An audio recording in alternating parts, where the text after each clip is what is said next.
Hey everybody, welcome to Wither and Bloom Studios. Are we ready to play tonight? Hell yeah. It is fucking freezing outside. That's all I want to say. Talking about Frostbound Gash. It's You can't even see it. It's like, little benefit of the new setup. Right now. It's warmer. I'm just like, I'm a floating Oh, it's head. hella warmer. It's way warmer in here than it used to be, Mm-hmm. especially at this temperature. It really outside. is. It is. It's helpful. It's helpful. I don't feel as bad. If we had been in the old studio in this weather, It would have been. we'd have freezing, canceled and I tonight. did It that. never would have happened. We wouldn't have fucking canceled tonight. I might We not have might. been It's here. not like us. No. We would have just suffered.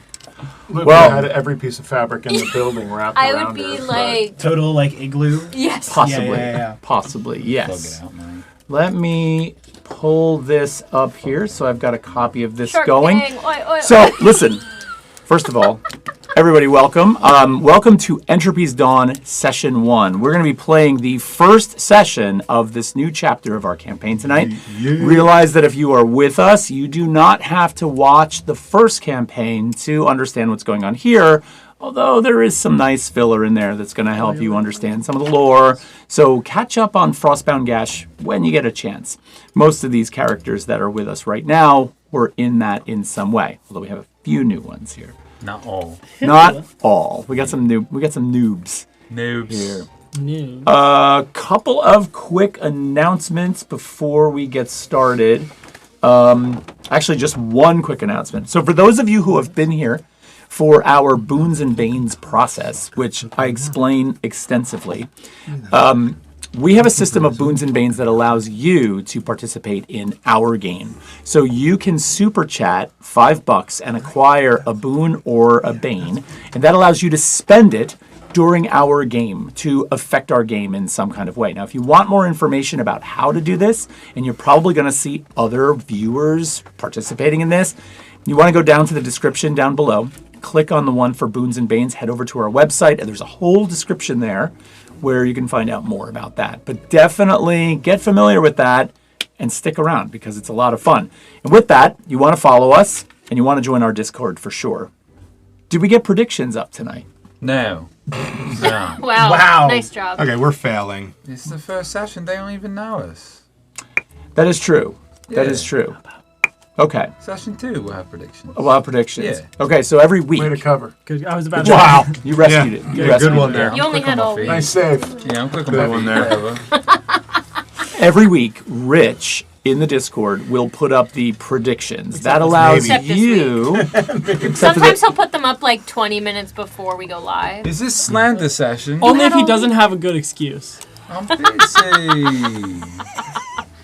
That allows you to go in and make predictions about who might be the first one to roll a critical strike, who might be the first one to make a death move, who might take out the first enemy. And if you're right, you win a Boon or Bane for free. So this is kind of fun. So definitely pay attention to that in the upcoming weeks of this Eric campaign. Lasher did just say, did we get a GM pregame? Want to That's explain interesting, that? isn't it? Yeah. Got him. I think you're fucked.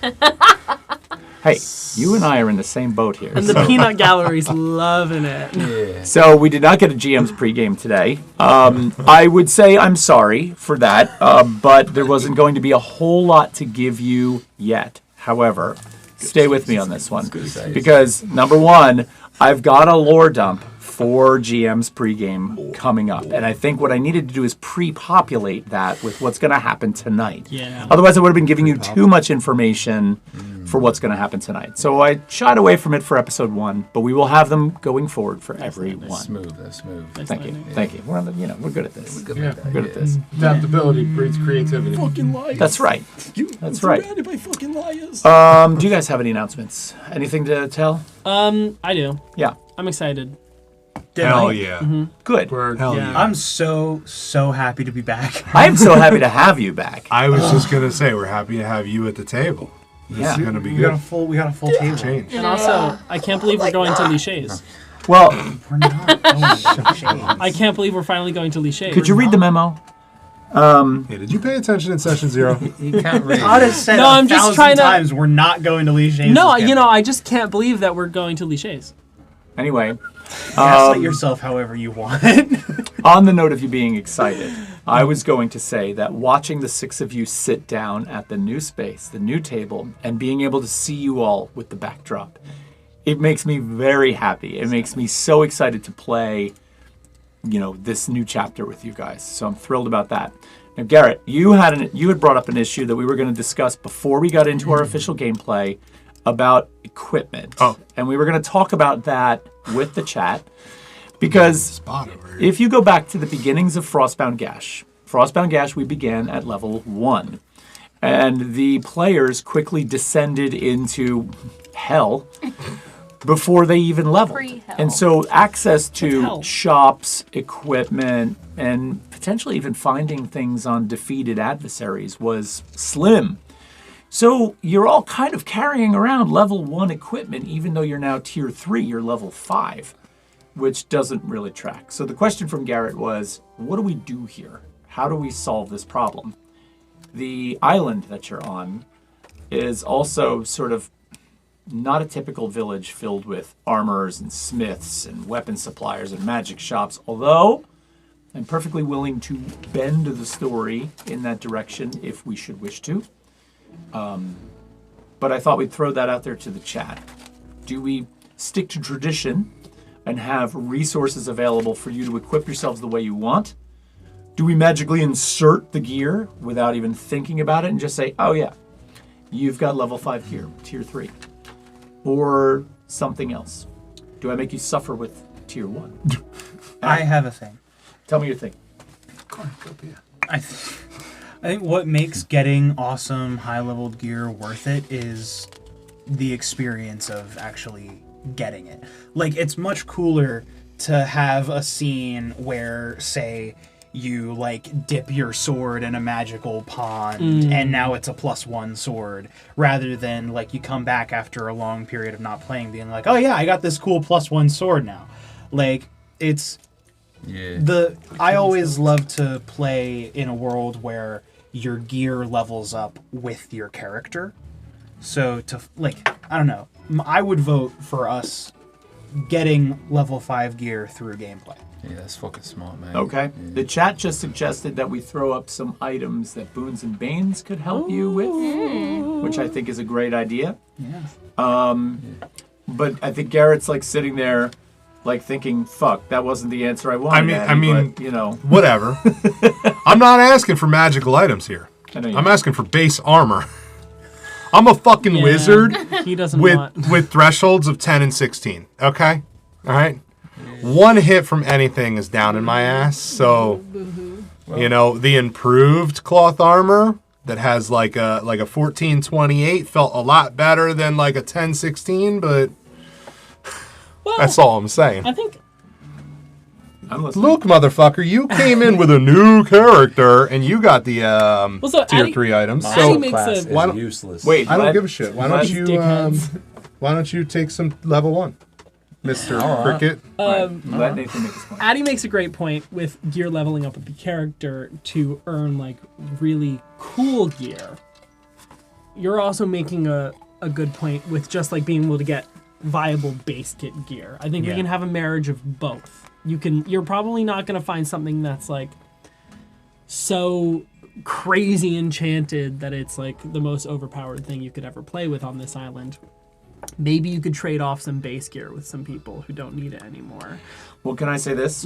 I think based on the discussion, and knowing how I like to play the game, I think narratively, Garrett, if you are to take Indexor's sort of plight, Indexor's needs, and build them into some of the research you're doing, some of the things you're searching for, some of the discussions maybe you have with either townsfolk, druids, abbots, people that are the monks that are in these monasteries, it can happen for you, right? I don't know if we necessarily need a proper shop with price tags like we usually have. Yeah, So I think let's keep it in mind, that's fine. and we'll see what's available. It might come through favor, it might come through a boon or a bane, it might come through downing an adversary and finding it.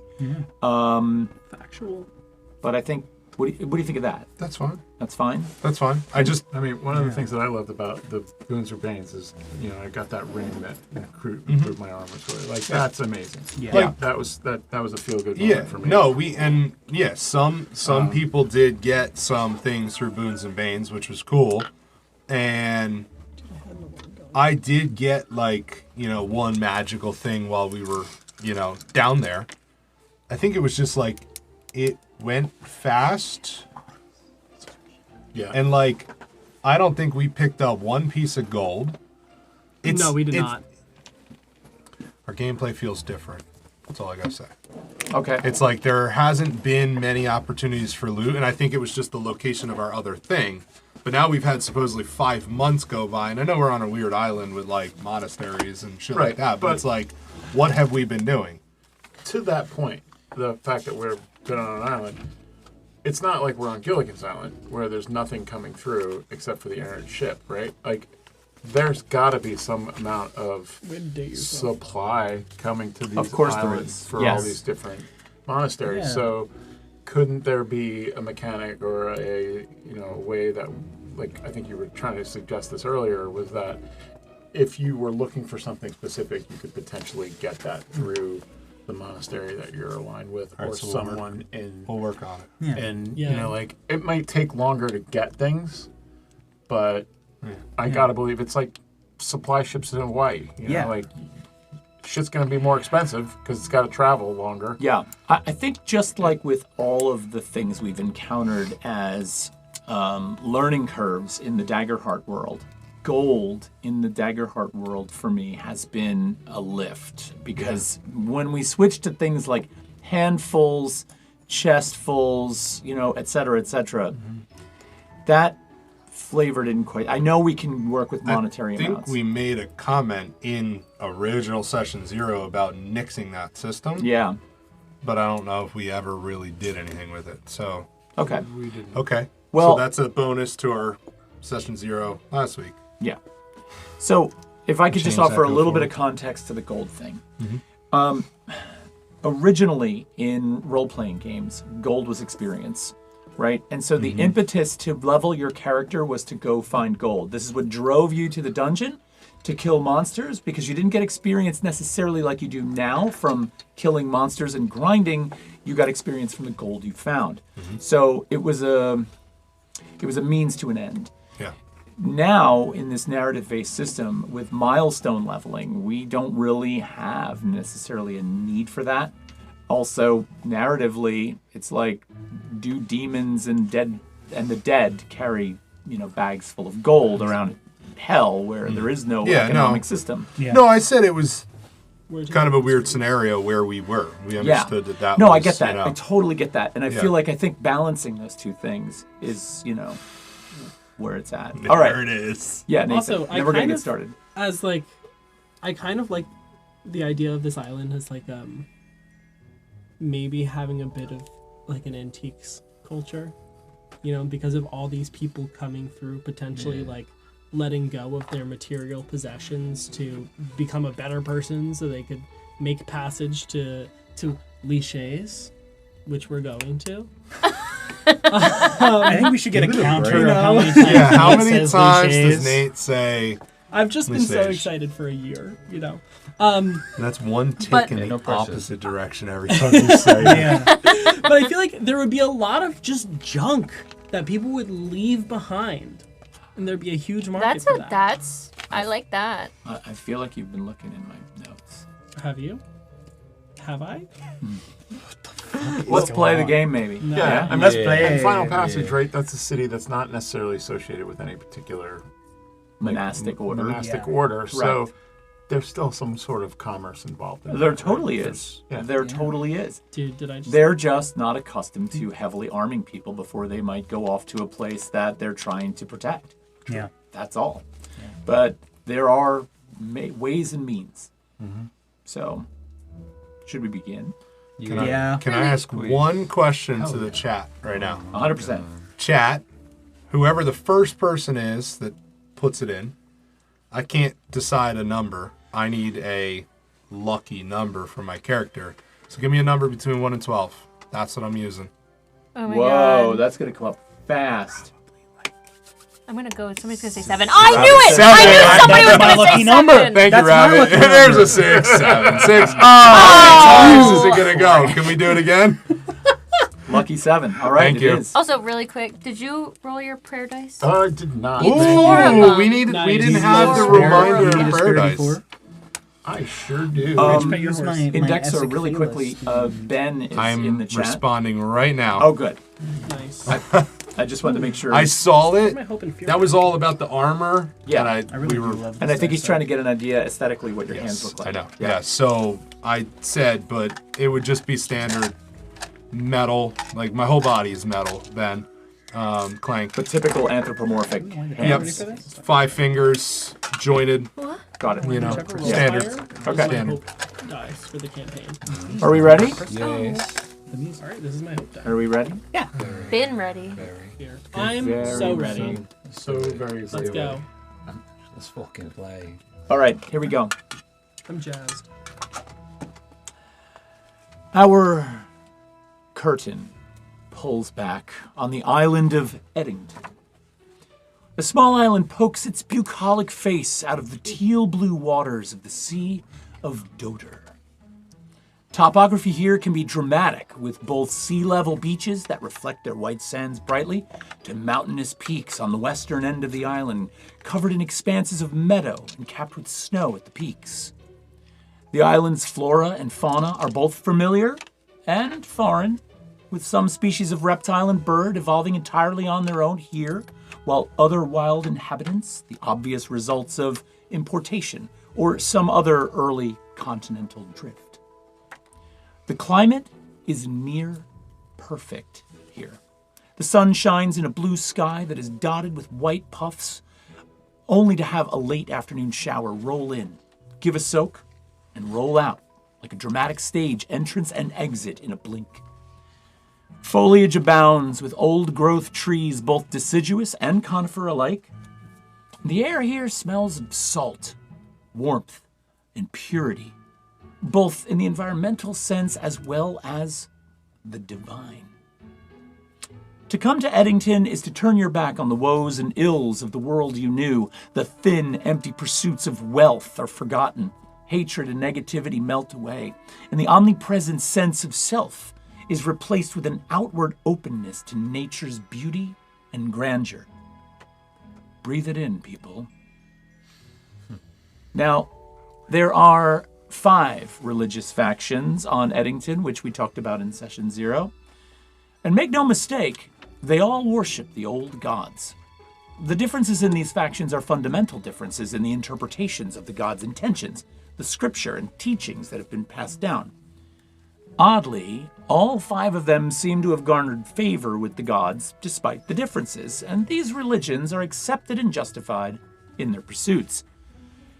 These monasteries participate in day-to-day worship, scribing old teachings, recruiting members, and spreading the word, of course. But they also partake in a key ritual on Eddington known as the Judgment. This serves several purposes, the most important being it prevents the unnecessary destruction of sailing vessels trying to pass through the Thread, which is the line that the Gargrothians stand in, protecting the continent of Lichés. It also helps them to recruit new followers, gain tithings for their monasteries, and spread their influence. Now, the Judgment is a ceremony where the 5 orders come together to give a final assessment of passengers looking to go on. The passenger gives an account of their reasons for going to Lichés, their past exploits and wrongdoings, their repentance, and a justification for why they want to go now. The members from the 5 listen, deliberate, ask questions, and then vote, after which a decision is made. Now, recent events have caused some rumors to circulate on the island of Eddington. 4 monks were found dead in the streets of Final Passage early in the morning, about a week ago, after an incoming ship offloaded its passengers. Rumors have it that there's a band of ruffians or mercenaries hiding out on the island that came in on this ship. The citizens are on edge, wondering how this is going to affect them. Now, There is a judgment this afternoon in the forum. Bennett von Seal, a Thane from North Veritas, is up for consideration, and you all intend to be there, as does most of the island. So, welcome. We are going to start our game with each of you having a scene. Am I... You said they were monks, right? that were killed? Yeah. From what order? Those were from the Triadics. Thank you. Yes. Nice. 4 Triadics. It's nice to try. Yes, I know. Yep. Thank you for asking. So we're going to start with each of you having a scene to kind of set the tone for where we're beginning our adventure. We're going to be starting off with Thisleen and Kay. If you're, I know you're furiously writing some notes over there, so I'll give you a So, chance to. wait, one of the Thanes from North Veritas is up for judgment today? Yes. Oh, dude, what a callback. Oh. It's not one that we killed. Well, clearly. Yeah, Well, that's crazy. Maybe If we ever find out where those characters go. What Thanes did you kill? We didn't kill a Thane. We killed a Magistrate. Yeah. Oh, we did. It's just, I was thinking about it. We Yeah. were thinking about killing Kill a one. lot of Yeah, people. That was in our definitely Dungeons were and trying. Dragons campaign, Rising. That's You true. can't say that. Great campaign. Game that shall not be named. So, Hashtag Thisleen, Catherine. It's a fun Yes. game. as we sort of cut the scene over to Yeah. you and Kay, for that matter, tell us what you're doing. Well, Isleen has a tendency to, since being on the island, things have kind of perked up a little bit for Isleen. Isleen feels a little bit more rejuvenated, as it were. There's a little bit more perfectness in their step, and they're just, they've been able to reconnect with the Great Waters, been able to soak themselves enough to feel less dried out and ashen. I think that was one of the things that drew Thisleen to Kay and the hollow that became of her sister, that dried out paper expenditure of everything, this husk. Thisleen was very much feeling that way because there was a lack of external hydration for them, and it was a spiritual hydration as well. So most mornings, Thisleen has a tendency to get up and run about, get a little zoomy in the morning, if you will. A little something here and there, everywhere. So Kay's kind of gotten used to this. Kay has been very much connected to Thisleen, and I think, Can we remind everybody who Kay is, just so we... well, back in the Frostbound Gash, we did discover this young little cute little kid that had tragically lost most of her family, and was trying to evade capture from the Wormy Man, as she referred to him, the Blight Father. And throughout our adventures, we ran into her sister, whose name is Jeannie. Jeannie, thank you. I forgot about that. So Jeannie had been processed and was part of the... Spoilers. Yeah, spoilers, sorry. It's okay. You asked me for a recap, so Totally here fine. it comes. Totally fine. My editor went out to get Chinese food. Sorry. Anyway, so Thisleen kind of felt this connection and had an immense sympathy for this child, feeling that they lost both of their parents and were terrified of where they were, but yet somehow had the survival skills to be able to survive throughout this literal hellscape that they were trying their best to navigate without being assimilated and processed and losing their own identities. So you've been with her now for 5 months on this island, correct. and now you're kind of leading her around. So what's going on? Well, I think there was a little bit of protection and comfort for Kay from Thisleen while we were in the Frostbound Gash, dealing with that and Hatteros and all that. So there was a bit of a bond. She felt comforted by Thisleen, and therefore has been kind of following Fizzling around and staying with them, and the Triadics have been very accepting in terms of helping, seeing that connection and recognizing it and supporting that.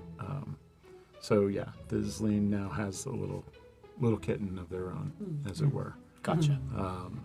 And Kay, typically while Fizzling is out splashing about in the ocean, reconnecting with the great waters, Kay's usually on the beach, on the shore, exploring things, looking at different things, checking things out, feeling like a normal kid again, but yet still has this deep amount of trauma that she is trying to navigate and figure out how to survive in a different world.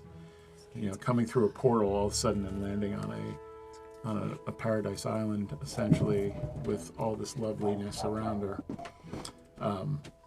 was a jarring event, right? So she stays close to Fizzling, but has also been testing the waters of kind of going out on her own a little bit. And Fizzling keeps a watchful eye, and they never go too far. But So while you're on this beach and you're sort of getting your daily run in, and Kay's kind of like, watching you. scritching around in the sand a little bit. Yeah. Maybe a morning constitutional. You perfect. But it's like a giant litter box. Oh my god. You Yeah, it's kind of nice. You peer towards Final Passage, the town of Final Passage, which is up on the mountain a distance away, somewhat silhouetted. Some of the taller structures there, and they're not very tall, but they do sit high on the horizon, are familiar to you. One of which is a spot that you've had a particular interest in for some time, Yes. which is the one docking port for airships. That Fizzling's drawn to being in the highest possible spot they can be, because cats like to be up high, be able to see things, stalk their prey from up above. So yes, drawn to that naturally, 100%. yeah. But also very curious about something that is seemingly atypical in this space, in this island. This possibility for air travel is kind of new to them and very, very confusing. So as Fizzling has come back onto the shore, and Kay has kind of come over, there's Fizzling had been hunting a little bit, caught some fish, made a nice little fresh ceviche for breakfast. Some citrus that we've gathered from the orchard that's close to the area where the Triadics have their little arena where the folks gather to see when the Gargothans come in to visit. There's an orchard there, so I was able to grab some lime and some citrus and made a nice little breakfast for the two of us. Some fresh fish. Some fresh fish, yeah. Nice. My little minnow likes to eat fresh fish every now and again, so. That's adorable. Oh my god. So, Wait, are you like kinda... Aren't you part fish? Yeah. Yeah. So is that a little weird for you? Well, Big fish eat little fish. I all the guess. time. Yeah, I guess so. There's always a bigger bigger fish. fish. Oh, okay. I love that movie. All right, with that question, can Dexter ask a question? Yeah, of course. We've been meeting from time to time. We said this, that the group, would re-see each other. Yeah.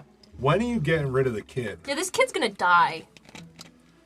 I'm not getting rid of the kid. The kid's a good kid. She's been I'm through a the lot. only Why do I kid have to around. get rid of her? She's only 4. We're going to kill this kid. No. No, I thought she was a little older, wasn't she? No, she was 4. She's 4. Jeannie was older. He's a very that's She was right. eloquent The sister was- 4-year-old. Yeah. She is. I don't know Well, what you're talking about. As we always kill things. We've killed quite a bit of things down at Gash, but I mean, No. Anyone that gets close to us, I'm surprised she's still alive. You well, sound damaged. maybe that's Dexter's maybe that's broken. due to somebody kind of looking out for her. Are you feeling a little left out? Is that what's happening? No. No, I'm just, Okay. I worry for her. Well, I do too, and that's why I'm hoping to help shepherd her a little bit. That's all. Okay. I like the idea that this has been an ongoing discussion between the two of you over the 5 months that you've been here. I think that's important to point out because we know that you had a problem in Dexor with the kid going through the portal in the first place, whereas you were dedicated to, completely protecting her. What you got, Blue? Well, I just got a question. What does Fizzling look like? What accent was that? That was Southern. What does she look like? Thislin's a tallish fish cat, black fur that Catfish. has Fish cat. fish cat, catfish. Yes. Atypical to a regular feline face, facial features. Instead of the typical triangle nose with the little smiley face, there's more of a wider mouth and some whiskers that, kind of harken back to a catfish look. Stands about 6.5 feet tall. Large, fleshy, thick tail that kind of, you can't really tell if it's just fur or if it's got some fin-like properties to it. So, very, very adaptable in the water, but also very strong and very fast, cat-like, pouncy, slashy. Meow. Very nice. So, as we're sitting down to this breakfast,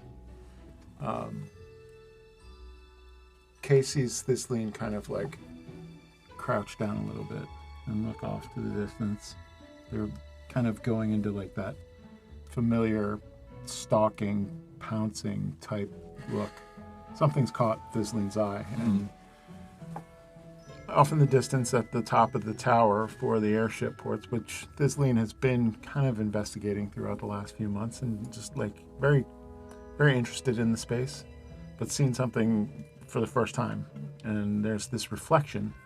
It almost looks like somebody has a broken mirror that is reflecting sunlight up to the top of this. So there's this moving yellowish, bluish reflection of sunlight at the top of this portal. And it comes as kind of a flash. So, you'd see a streak of light, and then all of a sudden it's like, as it sort of just makes the correct angle with your eye to come as a flash of light. And The angle of this is it kicks back right into my eye, Correct. and the reflectivity of the cat's eyes kind of have that moment with it as well. And to be clear, up on this tower, you've seen light before, but never quite like this. This is different for It you. seems like the light is coming from below and striking the top of the tower. Yeah. So Thisleen's kind of surveying this, looking at it, thinking not only where is this light coming from, but why is it happening suddenly and differently than it's typically. There's much going on in this port. How do you respond? We start moving. Kay packs up the cervece in a little leather pouch. Usually follows Thisleen, but Thisleen takes off. Tisleen's got to be a lot faster than Kay. Yes, very much so. But Kay does her best to keep up, and Thisleen is aware of that and kind of instinctually kind of slows down every now and again. Maybe gives a look over their shoulder just to see if Kay is still within eyeshot. Okay, so you're making your way towards final passage at a high rate of speed. Yes. Okay. I'm going to kind of now transfer scenes a little bit and move around a smidge. So we're going to go from one of the OG players from Frostbound Gash over to Blue. Let's go. So Blue, Yeah. tell us about what you're up to in this opening scene. Well, Blue is getting ready for his day, right? Blue, he's a man of the people, like we've said. Blue likes to shepherd people around town. He shows them around, he shows them the good spots, and he starts his day like a regular 9 to 5. So he's brushing his teeth, he's picking out his clothes, he's eating a little breakfast, and he's giving himself a little speech in the mirror. He says, Blue, I fucking love yous. People love yous. You are the best goddamn tour guide anyone has ever seen. You're sexy, you're really likable, and you're not sad. All right?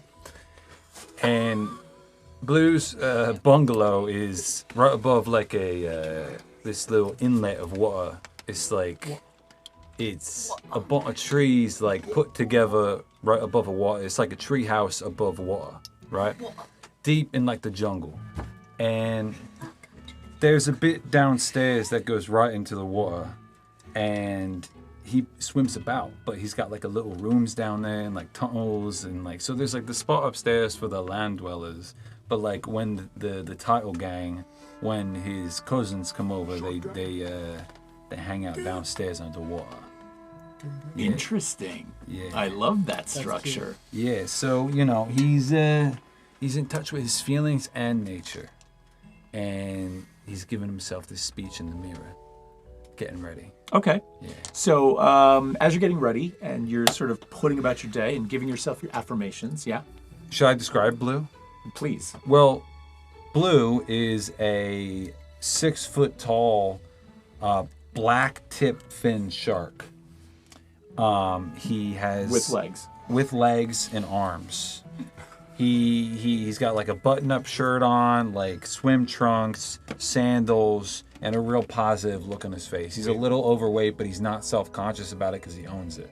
Like very colorful, patterny shirt. Yeah, he's got like a floral pattern, like a, you know. So does he swim like a person? Yeah, Does he have feet? yeah. Okay. Full anthropomorph. Anthropomorph, Wow. yeah. Hell yeah. So he's got blue eyes. Okay. All right. And a white underbelly. Is he gray or blue? He's blue. With blue eyes. Thus, Yeah. the name. Blue on blue. Blue. Black tips. Blue on blue. Yeah. Is that where your name comes from? Yeah. Wow. Blue? Well, also because I cried a lot growing up. Oh. Yeah. Yeah, because I was about to say, if it was Me just too. because you were So blue. like blue's it's like, blue. Well, We you can know, bond over crying it's, as it's kids. poetic, isn't it? Wait, do we need two It's cry a bit counters? poetic. Yeah, I would like a cry counter. Can I get a cry counter? No. Saturn's over there Trademark. just having a roll of the eyes. Yeah, all right. That's a lot of work for Saturn. I'm not gonna do it. All right. So, let me just describe a little bit about your recent personality, your behavior, and some of the things you've come up against on Eddington recently, because you kind of had a moment with Mrs. Nadar and feeling that she was taken. Yeah, it broke my heart. And you tried to convince people of this, correct? I did. Yeah, I tried to tell my supervisors. I tried to tell the higher ups in town, and they told me she didn't exist. Well, that was Mayor Tologo, the mayor of Final Passage. Mayor Tologo told you that specifically. Yeah, That they she tried just- to make me seem crazy. Yeah, I'm not crazy. no. But you have noticed recently that some people either are watching you, which further makes you think that you might be a little crazy because you're convinced that people have been watching you. Yeah, So you're getting ready today. yeah. You're in the upper area of your apartment, not down in the lower area where you swim around, but you're up in the land dwellers area of your place, and you're giving yourself your affirmations in the mirror. Yeah. And you head through to the section of the dwelling where you prepare meals, sit with friends, and there's a window that looks out over the area where your property is. And you just take a glance out there like you customarily do. You just kind of like look out the window and you see, surprisingly, a figure sticking out from a tree just down near the edge of your property where your pathway from your front door meets one of the main trails on the island of Eddington that goes off to Final Passage. You walk it every day and you see the tree, you know the tree well, but there's an odd shape to the edge of the tree, and as you look closer you see that there's someone standing there. Well, I'm immediately gonna like fall off my chair and like go under the table for a second, like recoup my feelings, and then kind of like crawl to the window nearby, and then like peek up again. What do I see? And as you look out and see this figure lean out from behind the tree, you see, first of all, formidably tall. It's Mayor Tologo.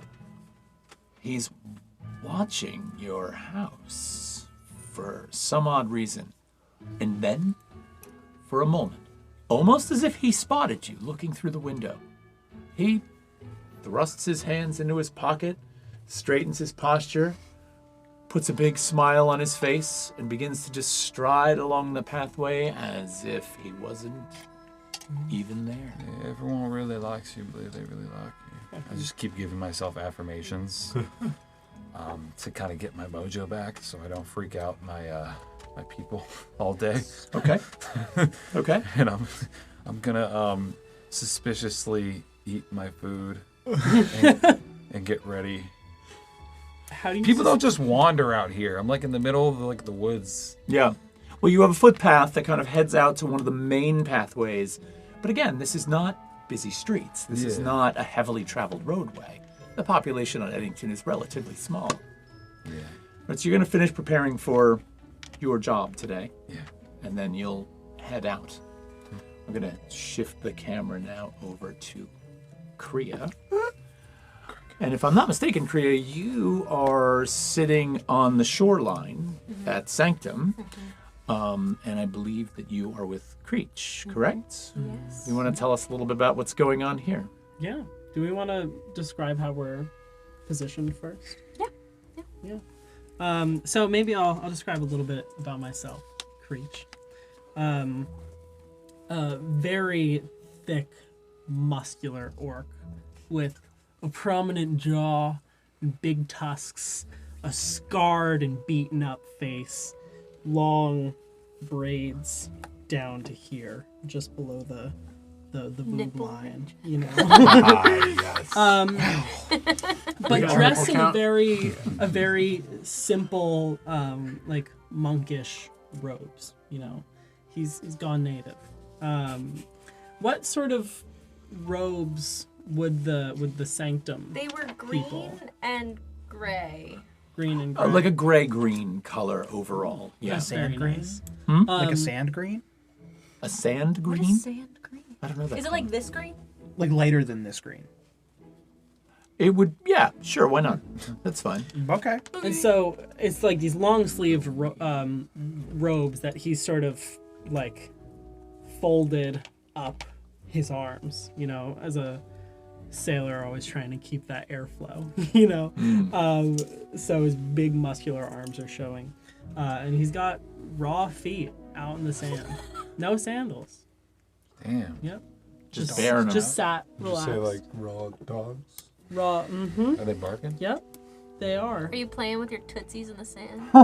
I am. He's sort of like shoveling the sand out, you know, facing the beach, looking at this. Is it high or low tide?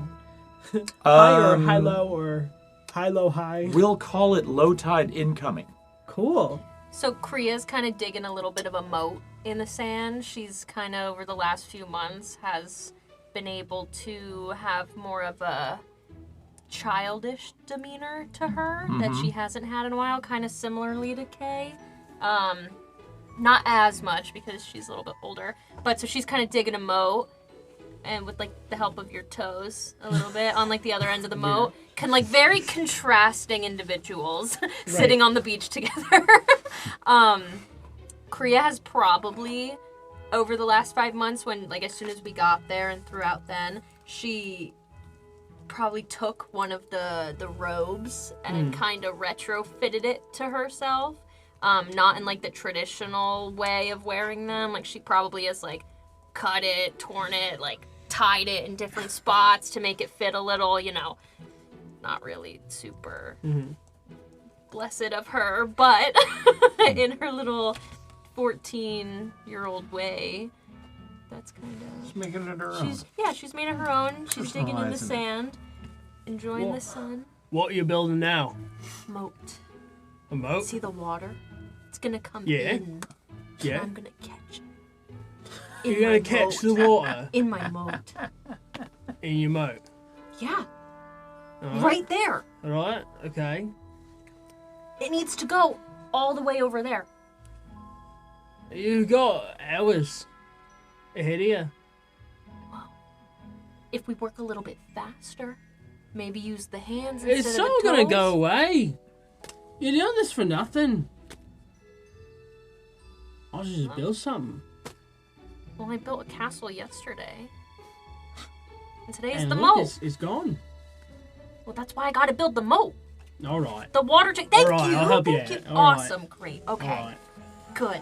So we're gonna keep digging, building this moat. Great So we can build a castle ahead. Now, what are you gonna do if it gets washed away? Huh? Then I dig again. You build another? A deeper one. Deeper one? Deeper one. You're going to keep innovating? Yeah. All right. Maybe You a moat see, for my moat. A double moat. You've got a creativity about you. You know? Yeah. You I should, feel like I'm bringing yours out a little you should bit. keep that. All right? Right, I lost it a long time ago. We'll get it back if you help me dig my moat. Help you dig your moat. All right. Selling him a promise. We're going to keep digging the moat. We're gonna keep digging moat. Okay, so you two are sitting digging a moat right now. Having a little chit chat, digging our moat. You also, don't forget, you're also aware, both of you, that there is a judgment this afternoon. So I don't know if that creeps into your conversation, but at some point the two of you have planned, as many others have, to go to the forum where the judgment will take place. Any thoughts on that? Would this be her first judgment? Sure, it could be, Okay. if you want it to be. Yeah. You excited? I don't know. What happens? Well, it's a whole decision process that we'll get to decide if he leaves the island. Fully Shays. It's But- a What big if, decision. what if they decide wrong? Then you stay. If they decide wrong, well, the stakes are high then. You might die. Kill a bunch of other people with them. That's why it's an important decision that I'm glad to be a part of. So, Do you think they're gonna let him go today? I don't know. But it's my job to hear him out and see if he's got it in his heart. Okay. But Am I gonna get judged? if you want to go, yeah. Well, you don't have to go. You could stay here. Dig my moat? You could dig him out day in, day out, huh? Yeah. How about this? You can leave the day that moat survives. Deal. All right? Deal. Shake on it. It's these like giant. My fucking hand is so mitts. it like swallows my Yeah. whole hand. Like Yeah. love this. Adorable. you're there with me. My little statue is in like right next to me digging my moat. Yeah. I I would like- You're actually. digging I've, with the statue. I've gotten like a little. How big is the statue? The statue is like yay. Like that. it's Right. it's like it's a Yay. decent size. Yeah. And I probably at one point, went to the little town and I got like if they had any type of little shovel type tool and I've sat the shovel up against the statue. So like you're Yeah. helping me. Playing with and you're mother. there with me. Yeah. Okay, good. Going to shift the camera now away from the beach, and we're going to happen upon Indexor. So Indexor, you've been engaged in your typical joyous research, going to the various monasteries, asking for permission to go in, to go inside, to look through the archives, read the scrolls and the various scriptures. You've been gleaning tons of data for yourself. But you recently had a little excursion at night. And that led to some interesting new quests for you, some new curiosities for you. Do you want to describe what happened? And we're probably not that far out from that moment. That could have happened the night before, like your most recent look into this could have been the night before. So why don't you describe that for us? Okay, so on the island, not too many people go out at night, but I find it relaxing. I don't know if it's necessarily breaking the rules. Are there rules that you're not supposed to go out at night, or There's unspoken curfews. So, it's like, okay? it's kind of like there's you're not breaking a law necessarily, but there are known potential dangers at night, so most people stay in. I'm new to the island. Sometimes I like a little danger, but I found myself walking the beach at night. I like to study the stars and the moon and The beach is, you know, I enjoy it.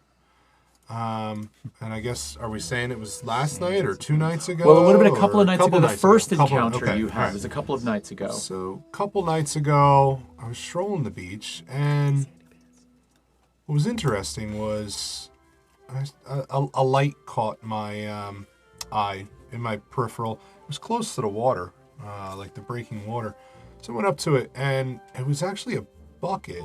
And what was weird is I'm from Amakora, and in Amakora, which I gotta like on the map is Lesage and what the hell's the name? Eddington. Nice. Is this in the vicinity of Amakora? Like on the map? Where like Amakora is a sea town. Can I have this? Like So, on our map okay. here, you'll notice that off the southwestern shore, Emberfell is okay. directly southwest. All right. But if you took that route to Emberfell, you would wind up on the eastern shores of Emberfell, and then you'd have to travel across the entire So it's like continent. all the way over. Yeah. So we're far away. You're really Far far away. away. Okay. Yes, a great distance. So being from, you know, Amakora, in Amakora, one of the sources of magic is this seed pod called Andira, and it glows blue. And that's what caught my eye. Is it was a bucket full of this stuff. You know, it's technically a source of magic. It can be ingested. It's a little pod bean. So I actually took a little bit because you know, maybe my stashes were getting low. I use it. I consume it, being a magic wielder myself. So I took a little bit, stashed it away, but you know, then I continued walking, and I came upon another bucket. And a little while down the beach, there was another bucket. So I was intrigued. So I took out my notebook and I started, you know, writing down notes of this. don't you use Andira as a magical resource? Yeah, Did you take any? I did. I just said that. Did you? I stashed. So I took some. Oh, you because did. my I'm sorry. stash I'm was sorry. getting I'm sorry. a little Yeah. low.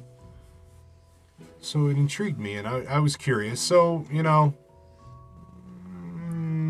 not sure why it was here. I just decided to. And this was a very early morning. I decided to just go back to, you know, where I'm staying, and I decided to come back out the following night.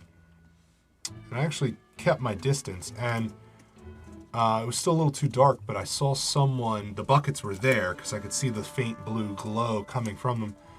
But I actually saw someone pick up the buckets. There were a couple of people, and they picked the buckets up. So now I'm very curious as to find out who is taking these. Supposedly there's also mer people that come to the island. So my assumptions so far are that the mer people are bringing the buckets of Andira up, but I didn't even know Andira was in this area. So I'm intrigued. Okay. So where do we find you at this very moment? Right now, because it's daytime, Yes. right? I'd be in the town, the main library. I'm not at one of the Monasteries. Monasteries, Yeah. yeah. I'm in the main town's regular library, and I think I'm just trying to put some of these pieces together. Maybe think who might be dealing this. I don't know. Okay. So let's pan the camera out for a minute now. We're going to go back over to that beach scene. But we focus in on a small stone statue that Kriya keeps firmly planted beside her as she digs a moat on the beach, Creech nearby, watching and helping. What's going on, Orlith? So the camera kind of pushes in even further on the statue to the point where we can clearly see inset where the eyes are these two yellow gemstones. And as they begin to alight and glow, the camera pushes in further until it is just yellow. And we see this almost endless extra-dimensional space. A rose gold sky, this sandy terrain, and walking across it is a figure, a humanoid female dressed in these tattered robes. Her cherry blonde hair is matted with sweat and blood. In her hand that she drags across the sand is this large flat stone tied to a femur bone with sinewy substance as she just endlessly trudges and walks. And as with every step she takes, she can feel the molecules within whatever form she is shift, which is unusual. And she starts thinking about the question of what happens to a soul after it dies. And that question has no answer for her.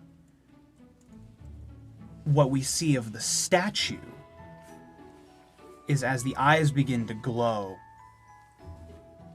it cracks a little bit and then expands, and then cracks a little bit and expands. The wings begin to grow and unfurl a little bit. The axe that it holds starts to lengthen a little bit. The head, the jaw on the dragon-shaped head kind of cracks down a little bit as teeth begin to grow into it.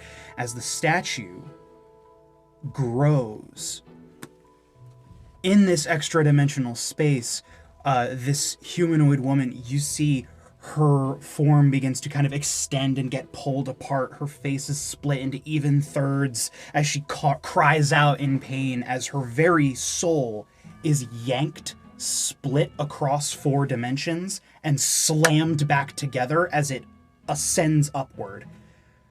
The statue continues to grow and grow and grow until it is 7 feet tall. The left hand reaching up towards the sky, the mouth open, the 2 yellow gemstones in the eyes still glowing brightly, the axe in the right hand, and the wings flared up behind. And it's almost terrifying, the scale that this yay big statue has grown to in such a short period of time. And do we see this happening? I would assume so. And as the two of you turn, to see the statue grown to this unimaginable height, you see more cracks kind of start to form in the outstretched arm that just kind of spider out along the shoulder joint. I'm grabbing Kriya. And the left arm cracks and breaks and falls off as the more of these cracks begin to spider out through, and this rose gold metallic ichor just kind of drips down from the torso into the fallen arm and begins to kind of pull it back up towards the rest of the statue. As the cracks spread all across from this initial break, we see this rose gold ichor kind of move through them and hold the statue together, almost like kintsugi pottery. And the statue, the glowing eyes, the glow begins to fade. And the only visibly organic part of this statue are these 2 unmistakably human yellow eyes as the statue animates and falls to its knees and just kind of holds itself up by the hands on like full, almost like a child pose, with the wings kind of just kind of splayed out across the sand. The axe just kind of not necessarily clatters because it's made of stone. It just kind of sinks onto the beach as this 7-foot tall humanoid dragon shaped gargoyle grows accustomed to its new body. So I really want to know real quick, what are the two of you doing as this is happening? Crying. I had totally Shitting the Crying. grabbed Kriya and sort of like sheltered her behind me as I'm watching this all happen. But I can't fucking move. What the fuck's happening? I see this object that holds such value to me starting to totally break apart, and that's all that I'm thinking about. Nowhere in my head is it occurring that this thing is going to animate itself. So I'm just like, this is shattering, and I can't fix it. So Kriya's just crying, and she's scared because it's huge. Got it. Do I know Cry this is your counter mom? goes to 1. All I want to know. That's a good question. Hold on, that's a really good question. Probably not. How would you? We're pretty Right? close. Let's put it to the fact that you know that it's very important to me. But I wouldn't know anything. I don't think you would know that it's my mom. Who are you? What was your question? All I want to know, just to picture the scene, is were you still digging with the statue when the transformation happened? So I wasn't digging with the statue. It The was just statue was next. with me, and it had a little shovel next to it, but it was kind of behind me. And we were focused on the moat, so I kind of envisioned it as like a shadow kind of came up behind that's us even cooler. and blocked the sun, which made us turn around. And it's just towering Yes. over us as Yes. this like the breaking apart is happening, landing us where we are now. Yeah. Right. So Orlith, you are now sort of laying on the beach, adapting to this new form under the weight of your newfound presence. Yeah. Identify yourself. I'm like, Who are you? This dragon-shaped head with two large bat-like ears and big horns that kind of extend past the head. Kind of just, it looks up at you with these eyes that are just full of terror and confusion. And she kind of like starts like to pick herself up off of her elbows and like push a claw into the sand to try and stand. And the mouth opens and just as there are no physical vocal cords to speak. There's still sound coming out of the mouth, but the sensation of trying to talk without vocal cords it's taking some adjustment. It's really strange when there's no internal organs physically present, but you can still feel the external sensations that internal organs would provide. Like there is air coming out of the nostrils on this draconic snout. There is kind of foggy sight that are coming out of these eyes, and there is a sense of being able to touch the sand under her feet, knees, claws, wings, but it's all just rock. It's stone.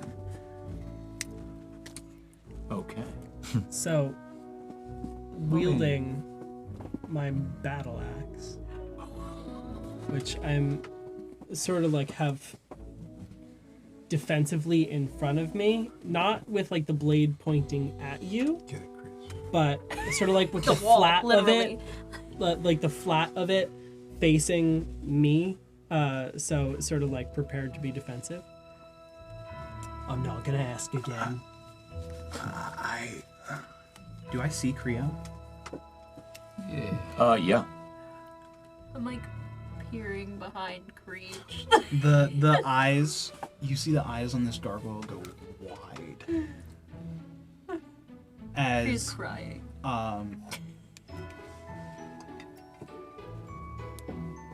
she kind of tries to almost force herself to stand, but still kind of can't yet. And just is now vertical. The massive weight of her stone wings kind of like hold her up as she's on like a knee and a foot, and just kind of like holds up a claw. Just please.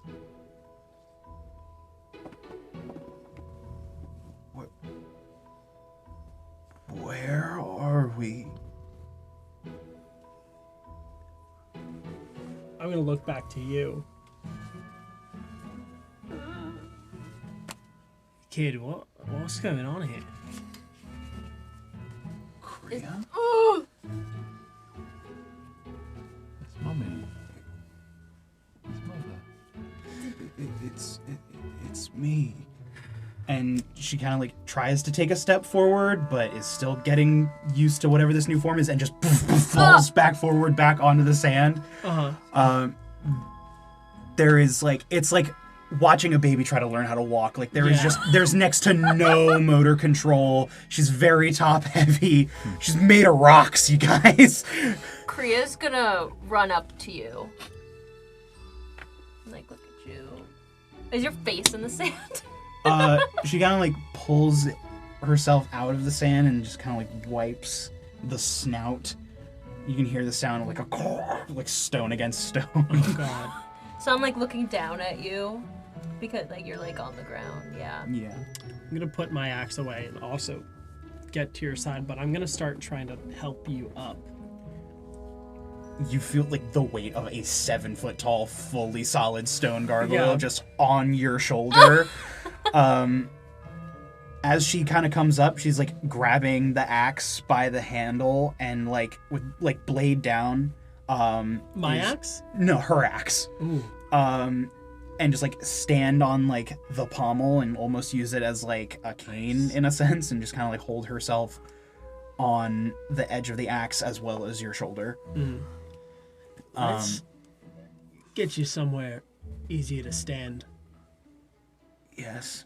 Yeah, yes, please. It is close to time for a regular appointment that you keep. You are actually all heading off to, at some point very soon, into Final Passage to get together, as you, as a group, often have. You're meeting with Blue, who has been advising you on occasion, and you're supposed to meet at the last call, which is the tavern in Final Passage, and have sort of a late lunch. So that was the plan. So I'm not sure. Brunch. Yes, kind of a brunch, if you will. Yeah. But if you want, Later. that might be a way to potentially get Orlith to start to learn how to walk, to take a stroll on the path. It's a decent walk. It's probably 30, 40 minutes to get there. Before we started this like journey,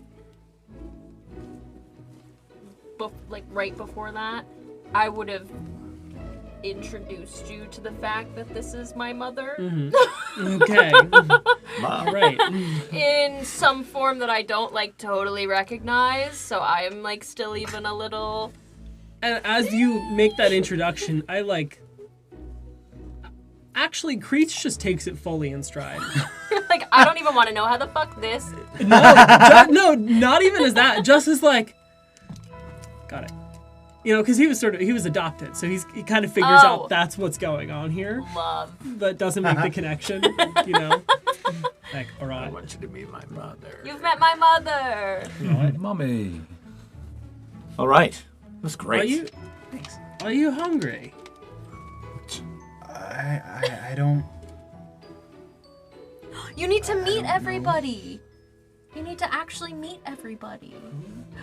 You guys would know that I always have like a cheese plate, cookies, a little bit of lemonade at these meetings we do, at these get-togethers. Maybe a little bit of like cut up sausage. A saucisse.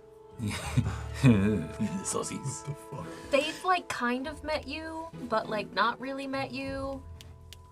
But like you've been around them this whole time. They sacrificed their lives for you. So did I. Yeah, we have a lot to talk about.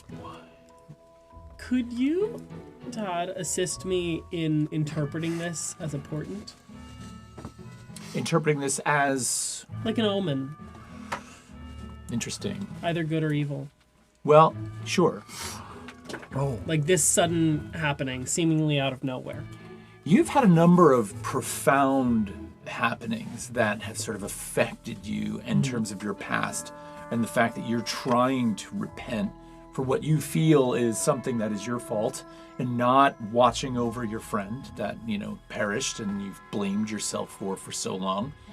And then by coming to Sanctum, the monastery, and sort of feeling renewed and adopting the ways and teachings of Sanctum, and the notion that 3 gods now are always watching over you, there's no way that you could possibly neglect somebody ever again because you now have the assistance of all of this divine intervention. You see this and you're like, this is an absolute sign that I'm on the right path. I just watched the transformation of a small idol in the sand turn into a living, not breathing, but manifesting humanoid form, like a huge thing. This is enormous for you. Profound change. It's kind of like affirming that I met this kid for a reason. Absolutely. Absolutely. She brought you to this. Nice. This is almost on a level of not that this word exists in this world and in these religions, but it's like miraculous, right? Nice. How big is Creech? Like, how tall is Creech? Yo. Pretty stout, and wide. Really? So 5'4". Yo, Okay. shorter than me Okay. IRL. Short king. Rolling with 5'4", Okay. but pretty wide. That's shorter than center me of gravity. IRL. Yeah. Yeah. Nice. Okay. Don't Are you fuck. confident about it? Totally. Cool. You kidding me? Cool, How you should tall is be. Kriya? Kriya is well, she's 14, but she's kind of small for her age. Stunted, if you would. You're not 15 yet? She told me she was. My birthday's coming up. Oh, My birthday's coming up. cute. Yes. I don't even want to know what just happened. Nothing. Nothing happened. For Nathan. Okay, so What is this? Give that to me. do not reveal that. Do you understand me? Do not reveal that. That's for you. All right. So, do they show up? So, yes. I think can we Yes. just basically kind of We might be a little late. we can move the Yeah. story forward though, right? Yeah. You're on Yeah. your Yeah. way. Yeah. You have sort of had a morning's worth of work, but then descended upon the real last call, which it's sort of not the official title of this tavern, but everybody calls it the real last call because so many people have had a final beer or a final beverage or a final meal in this place before being judged. So they're like, wow, it's the real last call. I mean, this is really real. We've descended upon this quaint tavern overlooking this beautiful, you're high up on top of this cliff in the town of Final Passage. There's windows across the front of this place that look out on the ocean. The light illuminates this place beautifully. There are 18 or so tables inside of the space, and a barkeep and 2 waiters that sort of flit about serving meals. Yeah. You've got your typical crudité, cheese platter, lemonade, and pitchers. And I always have the table in the back. Okay, It's big. okay. Yeah. And in the back, you're actually close to where the entertainment typically hangs out. And since we're close to a judgment, the place is relatively full. People have managed to take the day. They know that in a couple of hours, a judgment is happening. So they're having a meal, there's entertainment. The mood in the tavern is high, Yeah. right? When you guys come in, I'm really excited, but I'm trying to keep it natural. So I keep moving my position at the table, leaning on a chair or straightening You're up. really fidgety. Hello, welcome. Yeah. I've missed you guys. How we doing? Guys. All right, I just want to say. Oh, you got another one. You're big. Hi. Guys. It's my mom. Mother. Yeah, Yes. that's nice. Does this happen often? No. Kind of just leaned against the door frame. All right. Yeah, you took a little vacation, huh? I don't know what happened. We were just building the moat on the beach, and then this big shadow just kind of covered the moat. And we turn around, and this. Yeah, I see the resemblance. Yeah, you got her eyes. I'm gonna look at It's you. beautiful. Is So that ridiculous. She's adopted. Is that blue? Yellow. Yeah, don't I'm. know. Yeah, I knew that. Yeah, I'm far away. Sorry. You wanted to say something I before? wanted to say we had a set time that we'd be showing up here, right? Yeah. Pretty much. It Okay. varies. You know, you can... So all this interaction happened, and Dexter's not there yet. No. Okay. Alright, it's keeping us waiting. Guys, I got crudités, I got cheese, I got milk, I got lemonade, I got whatever you want.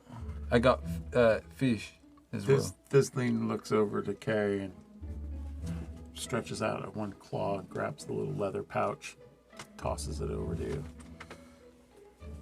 Put that on the till as well. You could tell he thought this was for him, so he opened it up. He was about ready to. It's for all. Of them. Yeah, I knew that. Yeah, I'm gonna like spray it out on the table. It's good to see y'all. How was your week? Well, yeah. Do we want to talk about this? Is this like not normal? No. I'm a bit infatuated right now. I mean, I don't really know what to make of it, but Have we it's sat good. down yet? Yeah. I think it's fun if Yeah. you sat down, It's- sure. you know, good things are happening. This is really nice. Kind of like struggled to fold in the stone wings in order to properly sit in a chair. It's all right. It's all right. I like pull the chair out behind you, like help you settle down. I'll like give you my axe too, to help you ease yourself down. Yeah, first day with the new legs, huh? All right. I think knew everything. Oh, nice. She didn't used to look like this. That's a new look. I didn't. What's your name? Hell of a mommy makeover.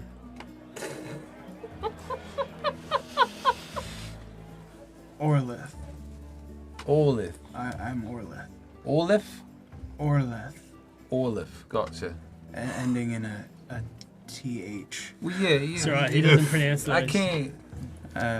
It's their palate or something. Lots of teeth in the mouth doesn't let them pronounce things normally. Yeah, got big teeth. Olive. Sounds nice. I think I have.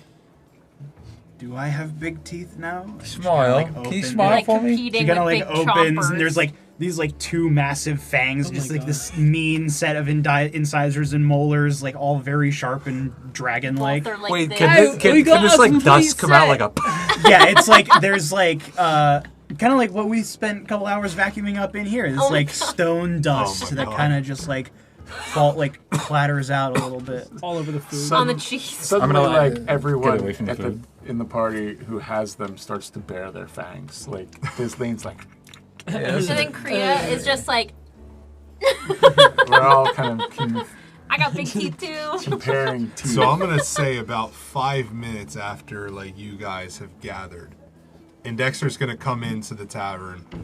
He's gonna have a couple of books in his hands. You see us all bearing our teeth. His notebook is open on top. He's walking. He's almost bumping into patrons because you said it's a little busy in here. You apologize, and he knows where our table always is in the back corner. And he's just walking in, couple of books. He's going to sit down, and he's not even going to necessarily look.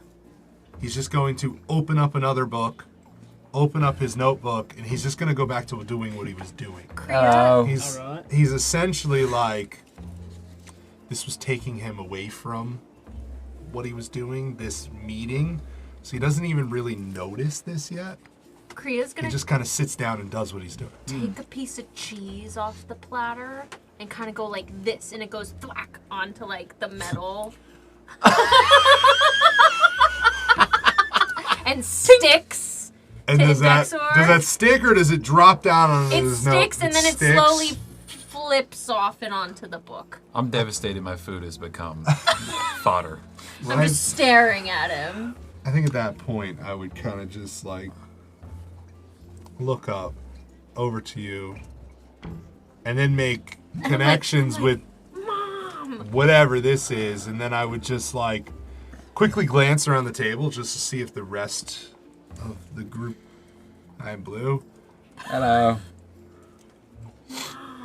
You know, statue? Now, what the fuck is that? What is That's that? what And he's going to quick grab his notebook And stuff. and he's going to start just going Statue? nuts. My statue? They're all Disling kind of curls Like- around Yeah. Indexer as they're starting to sketch everything and kind of like starts to push And I- themselves onto the You know, sketchbook I think and he batting would. away at the and just like I was pointing. gonna say, I think I would have stood up and like actually walked over and started to like. And clearly, you're saying Yeah. statue or something. I'm just being like, what? What is? What, My mom. I don't know. I'm Orla. I haven't had to introduce myself to anyone in a while. I'm sorry. So, like, the thing that we. Fought Your for. thing. Yeah. You- That's this. So it happened Now what- before my eyes. Now, what happened? I can describe it to you if you want to write it down. Yes, please. Well, so we were sitting there digging a moat, right? And, you know, normal night. And then this thing out of nowhere just starts growing like crazy. I mean, you saw it was a little thing, right? Well, clearly. And it the starts just like growing, like putting a sponge in water. What? Now you did it. You did it. In water. What? I can't figure out how to say water. Well, in Australian, water. in Australian, it's like like what? No, you No, said you it. say No, Water. water. Like water. Okay. It's Yeah, hard to do yeah. it while I'm also like jutting out my teeth. Challenge, right? Like putting a sponge in water, right? And it as it gets even bigger, these giant cracks, like fissures start forming, and this like purple blood starts spilling out as its limbs start coming off, and it pulls the limbs back on. It was and scary. I'm just writing down cracks, Like blood, the but the rose gold has kind of like solidified Oh, as rose this almost like not necessarily singularly metallic substance, but like it seems to be a bit malleable. Like it's concentrated in some of the like joints across Orlith's new body, with some like cracks moving through the larger pieces of the stone as well. It almost seems like it could be some analog for blood or like energon or life essence in a sense. As you're all kind of exploring Orlith's form and Indexor's introduction and the various ways in which you're all kind of And yeah, I just want to add, yeah. Creech, while the other people are talking, you know, after he does the whole thing, is just like taking olives off the plate and just like pitting them on his tusks. Okay. You know? But as this is happening, the barkeep, who is a rather sort of unassuming, you know, meek human with a sort of thin build, bar rag in hand, balding head in the center, hair on the sides of his head, very firmly greased down to the side of his head, a little on the nervous side, walks up, and as the sort of entertainment, this lute player who was there, this halfling, walks up as they finish and claps him on the back and turns to everybody. He's like, afternoon, everybody. Just a hitch. I'm not sure if we've been introduced. Just in case you were wondering about today's affairs, as you know, there's a judgment at 4. 4 o'clock for the judgment at the Forum. I hope you'll all attend. Up until that point, we'll be offering drinks at half price, just in celebration of, you know, the day's events. And I'd also like to introduce to you the entertainment for the rest of the afternoon. Miss Mesa, she is going to be, she's fresh here 1 week from Emberfell. She comes with a nice selection of storytelling tunes for entertainment. I hope you'll be generous and tip her well. She's only here for the month. But ladies and gentlemen, Mesa, drink well, drink well. And so you see this young What woman, was his name? Hitch. Hitch. Mesa takes the stage, and Mesa is sort of appears to almost be half elf of some sort, thin build, waifish dress, also carrying a very, very tall and well-made lute. And she kind of looks around the room. You're the table closest by, actually, and she kind of nods. And she begins to tune and sits down and begins to sing a song. Now, you're all really captivated by Orlith. And typically, bar patrons, depending on the time of day, the amount of alcohol one is consumed, may or may not pay attention to the lyrics of a song. And so, we're going to do our first roll. And we're going to do that roll in the pit of fate. I think we should do the first roll in the pit of fate. Put it in the pit! The pit of fate. Gonna be in the Put him in the pit. Who wants to do the first roll? Now, the roll is going to be a presence roll I think that's got to be you. to see if anyone's listening to lyrics of the I got a song. -1 I have a presence. plus I have a plus five. five. Gargoyle. I have a 2. Wait, I hear a 5. I have a 5. What do you have? You have +5 to presence. Yeah. I have That's +1. insane. What? Plus 1. I get a Well, +1 for my I armor. would say this. Wow. I would say this. No, it can apply to anyone. If you want to make the roll, you can. Yeah. All right. Do I get to roll the big dice? Can. Can I? You want to Put touch it my in the dice? pit! I would like to touch the You want to touch my dice? Yeah, I want to touch them. Hello. All right, the pit is open. The pit's first roll will be Yeet. made by Blue. No. All right, let's bring it in. That's fucking terrible. That is the worst you Awesome. could have fucking I rolled. got It's not the a worst. I mean, 19 with fear. Oh. 19. Oh, wait, with the fear. top That's one a was 12. a 12? Never mind. 19 with fear. Well, that's absolutely a success, Yeah. but with fear. Never mind. I'm a lover of the arts. Ooh, wait a minute. And I was going to say, one of the reasons why I probably wouldn't have had Indexor make this roll is simply because even though you're research-driven, the arts don't really ring true with you. No, So paying not attention to really. the lyrics of a song to you would just be superfluous. Plus, I am like now. You know, I had the research that I brought with me from the library to this meeting, but now I'm You're cooking. infatuated with whatever the hell happened with this statue and now this 7-foot tall stone creature. So the lyrics of the song, as it begins to play out, and since you did roll with fear, let's talk about, first of all, the fear count goes to 7. Boo. You're welcome. But let's talk about how this turns the mood a little bit. So first of all, how many of you, at one point or another, are from Emberfell? You're from Emberfell. No one else is from Emberfell? How many from Afari? From the high seas. This whole table. The High This Seas. side of the table. I'm from the high I'm from seas. here. Not from me. Come on. All right. I'm from the world. Jesus. This Mesa begins to sing a tune. Now, I'm not going to sing you this tune, but I'll give you the basic gist of the song. I know. Oh, Boo, man. what the heck? Commit to the Should have bit. brought my lute with me. You sang for Kraken Week. I did sing for Kraken That was Week. awesome. Thank Oh, you. that was nice. Thank you. yeah. Well, this is a long tale. This is a very long tale. And here's what you hear from her. She's from Emberfell. And she starts out with something she's written recently. She's like, I'll sing you a song of an unlikely hero and the band that they traveled with. From the forests of Emberfell to the depths of the Feywild, they went on a grand adventure to save the world from certain doom.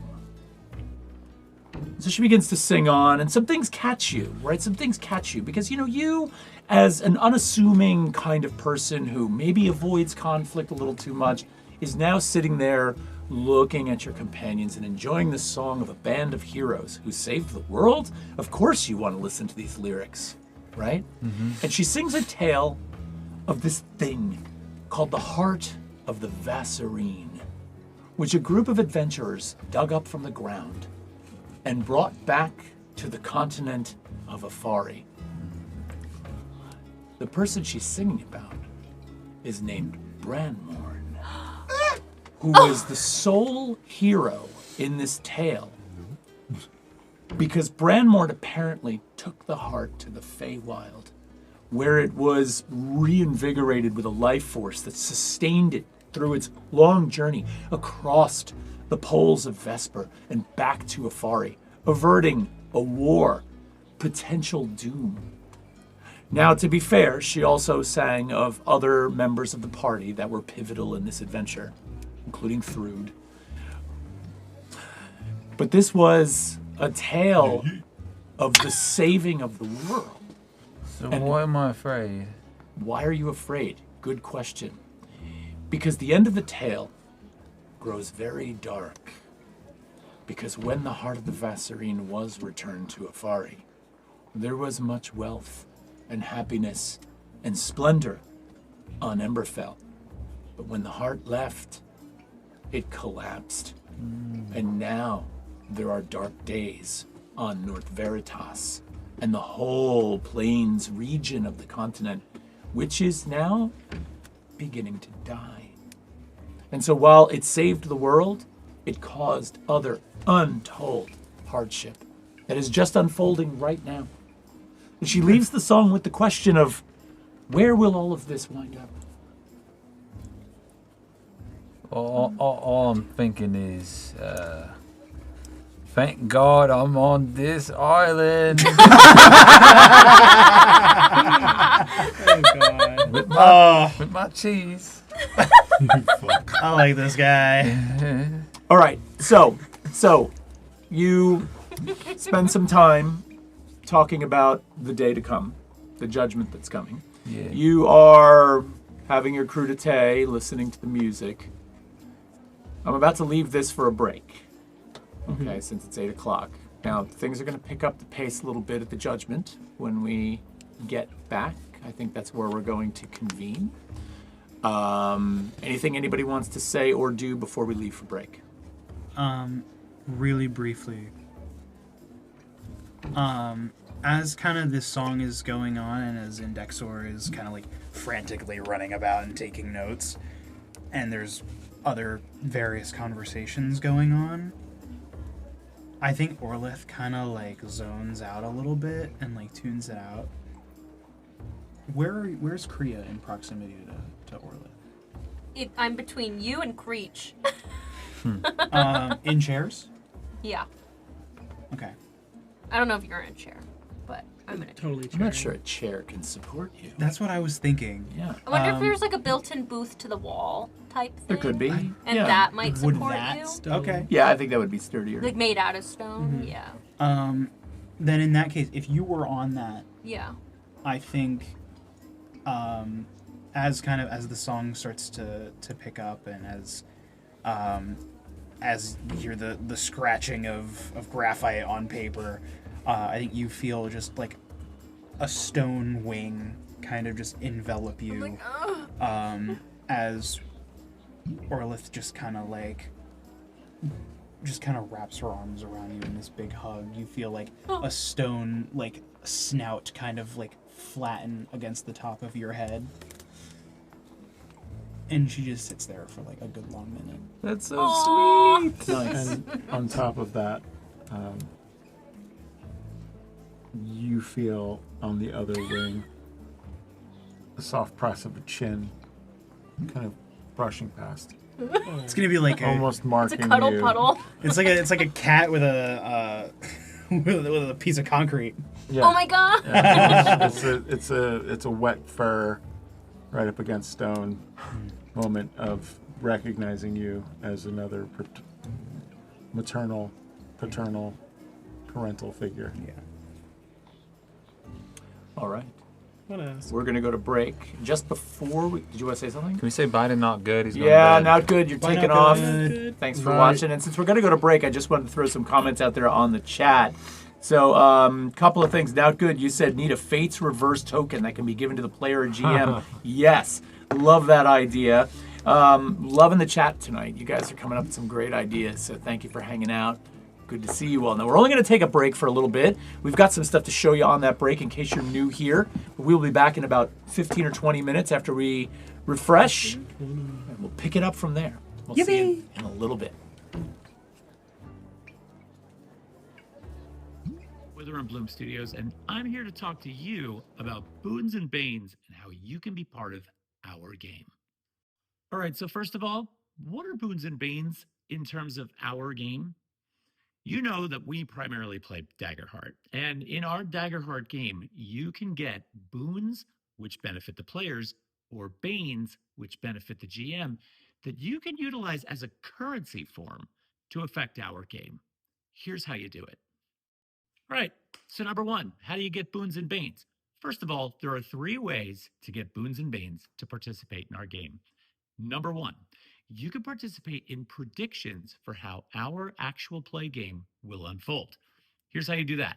Go over to our Discord, go to the predictions channel, and each week, just before the game, the predictions get put up. You can make up to 3. Like, who's going to make the first critical strike? Or who will make the first death move? If you're right when it plays out in the game, you will earn either a boon or a bane. Perfect. Number 2, you can super chat during a live stream. For every $5 that you super chat, you will get either a boon or a bane. That gets stored. This is something that's important to keep in mind. All boons or banes, when earned by you or purchased by you, are stored. We keep track of them, so you don't have to use them the night you get them. Number 3, you can become a Patreon member at the Adventurers tier for $5 a month, and you can get 1 boon and 1 bane every month. That's already a huge discount, so why not do that? So you spend your boons and banes to buy cards that can be played in our game. Now we keep track of the cards that you buy, so they stack. You can collect them and keep them throughout multiple sessions. Once you play one, it's used. But we have different types of cards with all different types of abilities, which are really kind of fun. So let's take a look at those. You can find cards for our game in one of 2 ways. The first is on our website. There's a link in the description to our Boons and Banes section of our website, and there you will find the different types of cards that you can spend your Boons and Banes on. You can either type in the chat of our live stream that you would like to purchase one of those cards, or if you see that card show up on the screen during a live stream, that means that you can also get it at that time. Now, when you see a card on the screen or when you come into chat and you'd like to buy one, simply type it in. I want to pick up the Give a Hope card. Our admins will do the rest. They will reach out to you, talk to you about exchanging the boon or bane for the card, and then we log the card to keep track of that. It's actually very simple. All right, so types of cards. We're going to start off with common cards. Common cards are cards that are readily available, can be purchased as many times as you want, and can be held by multiple viewers at a time. These cards are not unique, and they affect the game in more simplistic ways. So let's look at a couple. So first of all, Give a Hope. This is simple. You spend 1 boon to give a player a hope. That can be very helpful in certain types of situations. So there's one example. You can also spend 1 bane to give the GM 2 fear. This can also be very helpful. Now, of course, these cards do go up in their intensity and their strength. So, for example, I just told you how to give the GM 2 fear. But did you also know that you can buy a card with 5 banes that gives me full fear? I don't know if you know this, but there's 12 possible fear. So if you do the math on this, you're getting a discount for getting more of them. And I'm actually getting helped out. When you want to use one of the cards that you have in your collection, simply type it in the chat. I want to use this card to give the GM 2 fear. Boom. You're going to see me immediately during gameplay get those 2 fear.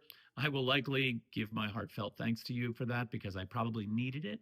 And we move on. Once you use the card, it's gone. You'll have to use your Boons and Banes to purchase another one once you've used it up. The second type of card is called a token card. These are a little bit more complicated. A token card is actually rare. So number one, if you purchase a token card, you're the only holder of that card.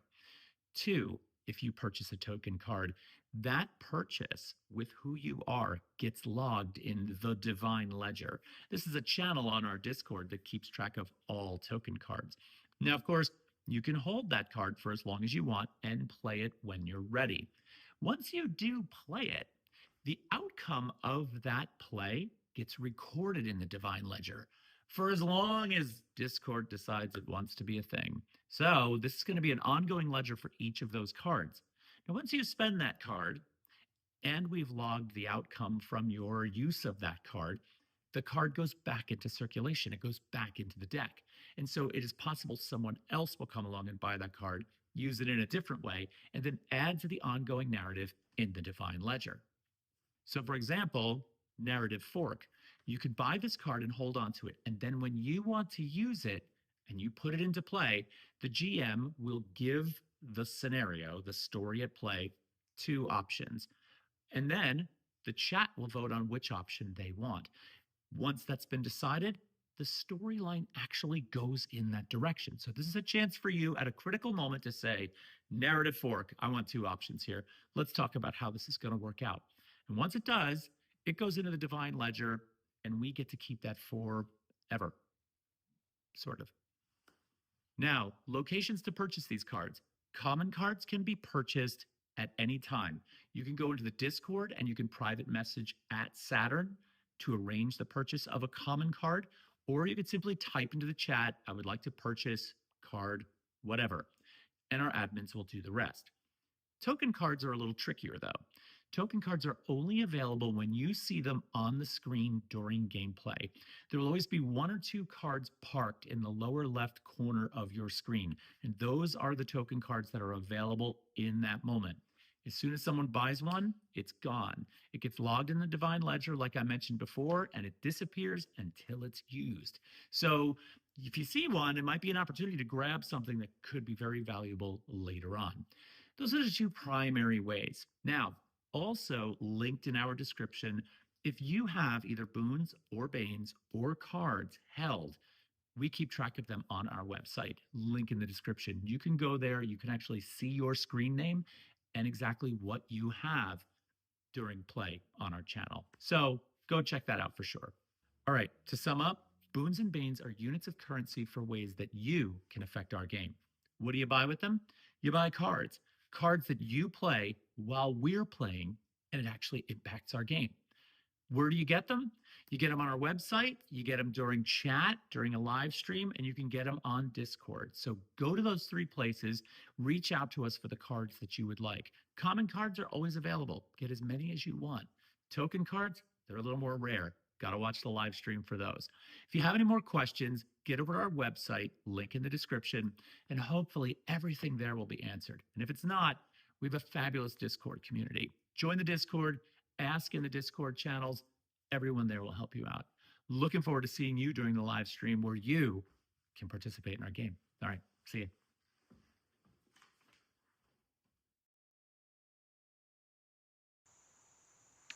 Hey, eyes up here. What am I, like a piece of meat to you or something? It's a good shirt, right? You want to instill some fear in your players? Then this is it. If you're a Daggerheart GM, this is the shirt for you. You want it? You can go to 2 places. One, you can head over here to our website, witherandbloomstudios.com, or you can hit up the merch page. Or down below, connected right to this video. So, you know what to do. You're going to instill fear into the hearts of your players. Spend the fear. Spend some money.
Hey guys, I wanted to talk to you for a minute about a recent module that we created. Now, you might have seen our series called A Clockwork Silence on YouTube, and you probably had a good time with that. You know that as a ttrpg, Daggerheart is really narrative forward and really focuses on storytelling.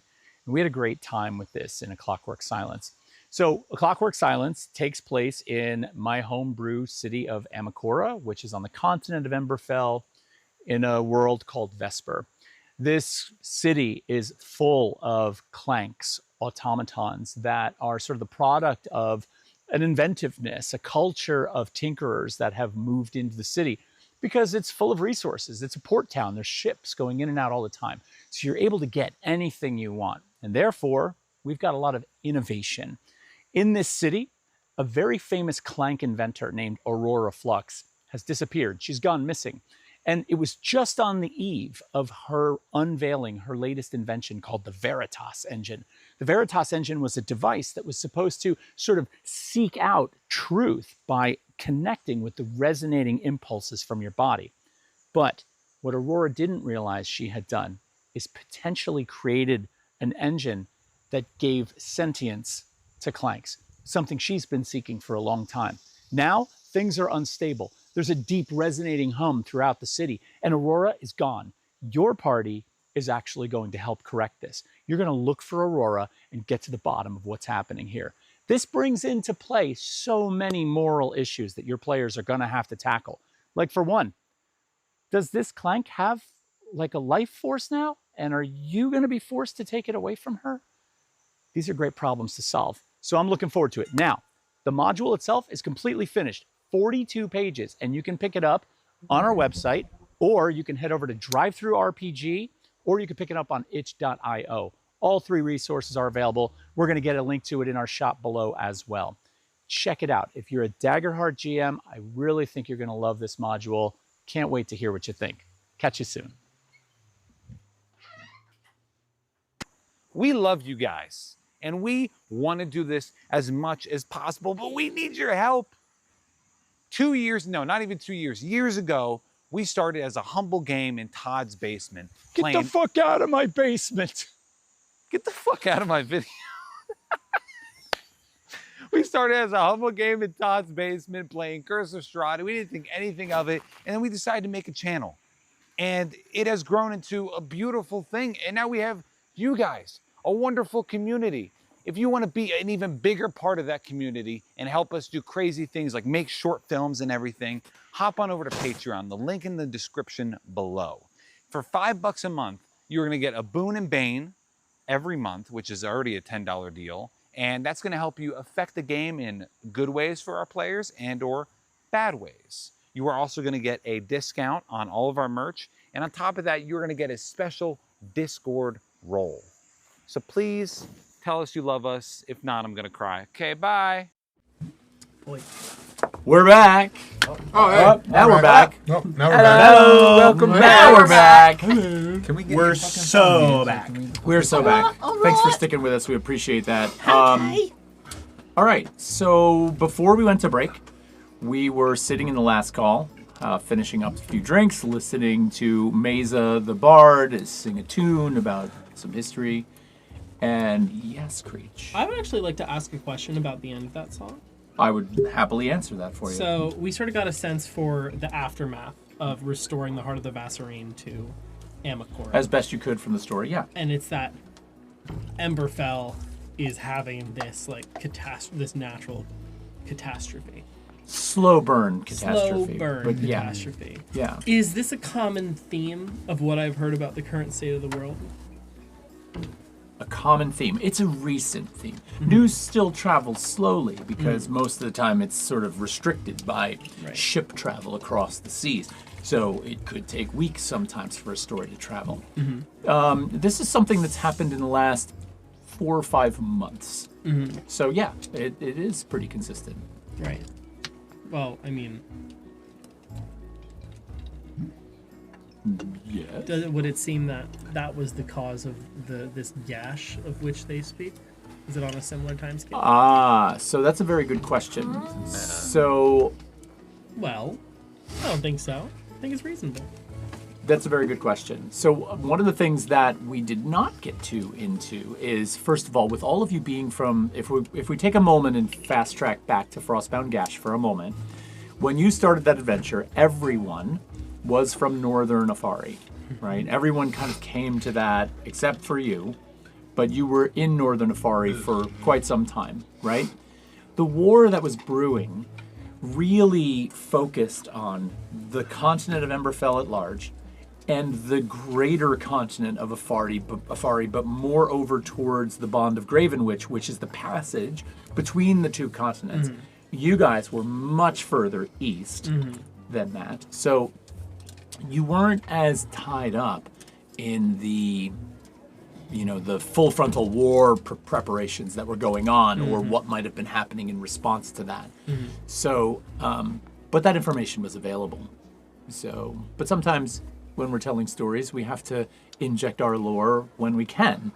And to just sort of drop that in place in Afari didn't really make as much sense as it does now. And you'll see why at some point, I promise. All right. Okay. I'm so stoked. All right. It's Bum, like, bum, bum. that's such a great callback. 'Cause I've been wondering what happened to that for forever. Forever. It sat like a, I don't know, kind of like a rock. I'm like, I want to know what came of. I want to know Yeah. if Electo still has her cat. Sat like an inert stone statue. Yeah, Papillon's addicted to morphine. Wow. All right.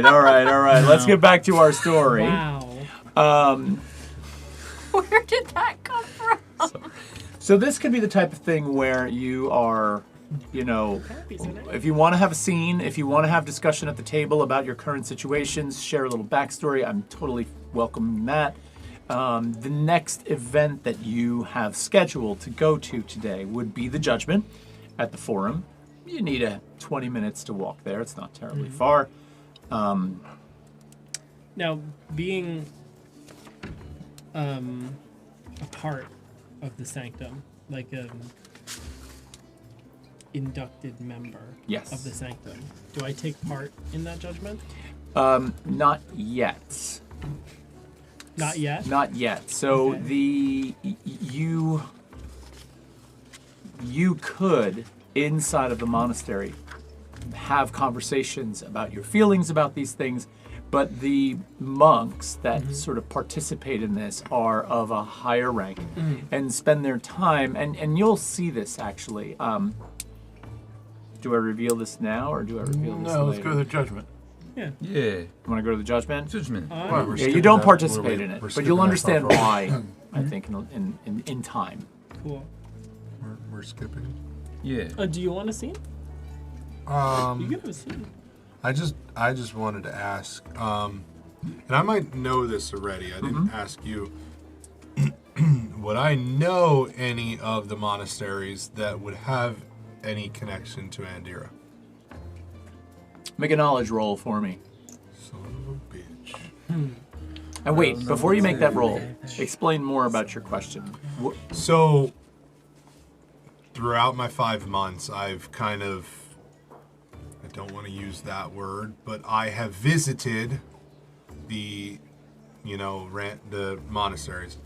Would I have known any of them to, be using Andira for magic purposes? In or other anything words, like that? would what you've seen fit a particular monastery Yes. based on what you've Yes. seen? Make a knowledge roll for me, and we'll go from there. Critted. Oh, yeah. Critted. Now, He why didn't we crowed. do that in the pit of fate? I was about to say do it in the pit, but I'm happy you didn't. I critted. You critted. Crit. Crit. I croaked. Crow. He croaked. You croaked. And you're welcome. Knowledge. Yes. So Pactoris actually seems to have a connection to Andira in that when you visited Pactoris and you were kind of heading down into their archives and doing research there, you noticed that, number one, a lot of the light resources, the way in which they illuminate their space, is definitely done by utilizing Andira. So there are these shallow bowls that they fill with mounds of Andira that cast this glow up into the sanctuaries and then around the monastery and the chapels. But what's interesting about this too, you didn't feel this directly, but you almost get a sense, since you critted, you almost get a sense that the monks there are able to draw power from those concentrated collections of Andira. It seemed like they would pass by an altar that was, would have what appeared to be an offering of Andira on it. And they would pass by it and their posture would change, or you'd see them inhale, and almost as if it was some kind of incense Or a bump or something. well, a bump is a bit extreme, but yes, But yeah. yes. So it For all does, intents and purposes. a bump's a bump, right? Okay. Do But couple yeah, a keys little of bit. Endura. What'd you say? Do a couple keys of Endura. Well, so All right. yeah, No, I just, okay. yeah. Did you mark your hope and erase a fear? No, I mean, did sorry, not. erase a stress. Thank you. Yeah. There is no stress right now. No stress, but yes. mark a hope. All right. Anybody else want to have a scene while we're still at the last call? As like the little introduction for it for this chapter, kind of. Kriya would have converted the hood on the cloak, because I know I talked a little bit how she may have tied certain parts of this cloak from Sanctum and whatever, but the hood is kind of retrofitted into a little bit of that Baby Bjorn style and houses Furball back there and sitting kind of in this embrace. Furball is kind of just doing the cat thing on the stone. I've got 2 cats, using me as a scratching post. Yeah. Yeah. Yeah. Yes. Great. Perfect. No, I wasn't using you as a scratching post. No, I that was like a marking rub, you. yeah. Hyperbole, yeah. I was marking you. Yeah. Told you. You'll know about it when I use you as a scratching post. Okay. Okay. Blue? Yeah. Would this be our first judgment? I would say that given that you've been here 5 months, no. It is Kriya's first. But for the rest of you, you could have easily have gone to 1 or 2. They happen usually bi-weekly. All right, I'm gonna have a scene with Kriya for a second. I'm gonna kind of come around the table and lean down. Hello. Hi. I She's gonna pick up a piece of cheese and eat it. It's good, right? It's good cheese. Yeah. All right. I just want to make sure that, well, you feel comfortable. What am I? Where's it going? You're Away. Up, Yeah. and away. Blue. I want to make sure you feel comfortable. nice. Comfortable. Yeah. There you go. I don't really know what to expect. Yeah. Well, it's kind of crazy. It's a bit crazy, but just don't have any outbursts or anything. Keep it in. Watch, and you'll get by. It's almost a spiritual experience. Okay. Are there gonna be snacks? Well, that's why we pre-gamed So a no bit. snacks. No snacks, no. But it's electric. Okay. Yeah. You are having this conversation, and the door to the last call opens up, and you see this figure just sort of duck into the doorway and stand up. Easily 7 feet tall, so, quite a statutory figure. Dressed in a white linen suit. White shirt, unbuttoned, about 2 buttons down. This man's skin is like black onyx, beautiful, like with sheen. His eyes are bright green, and he wears a smile from ear to ear. You immediately recognize him as Talagu, the mayor of the final passage. The one I saw this morning? Oh, yeah. But he comes in wearing a smile on his face, and as he's passing through the last call, you see him sort of glad-handing everybody that he's walking by, and he's like, welcome. Oh, good to see you. Oh, yes. Oh, Blue. Hello. Good to see you. You're taking good care of your people. Yeah, of course. Excellent. Yeah. Excellent. And, let's go. Oh, and who might you be? I don't believe I've had the pleasure of meeting you yet. I'm Orleth. I believe I'm on the newer side around these parts. Oh, interesting. I You wasn't did aware. meet her. She was different. Really? Smaller. I'm not sure I understand what you're saying.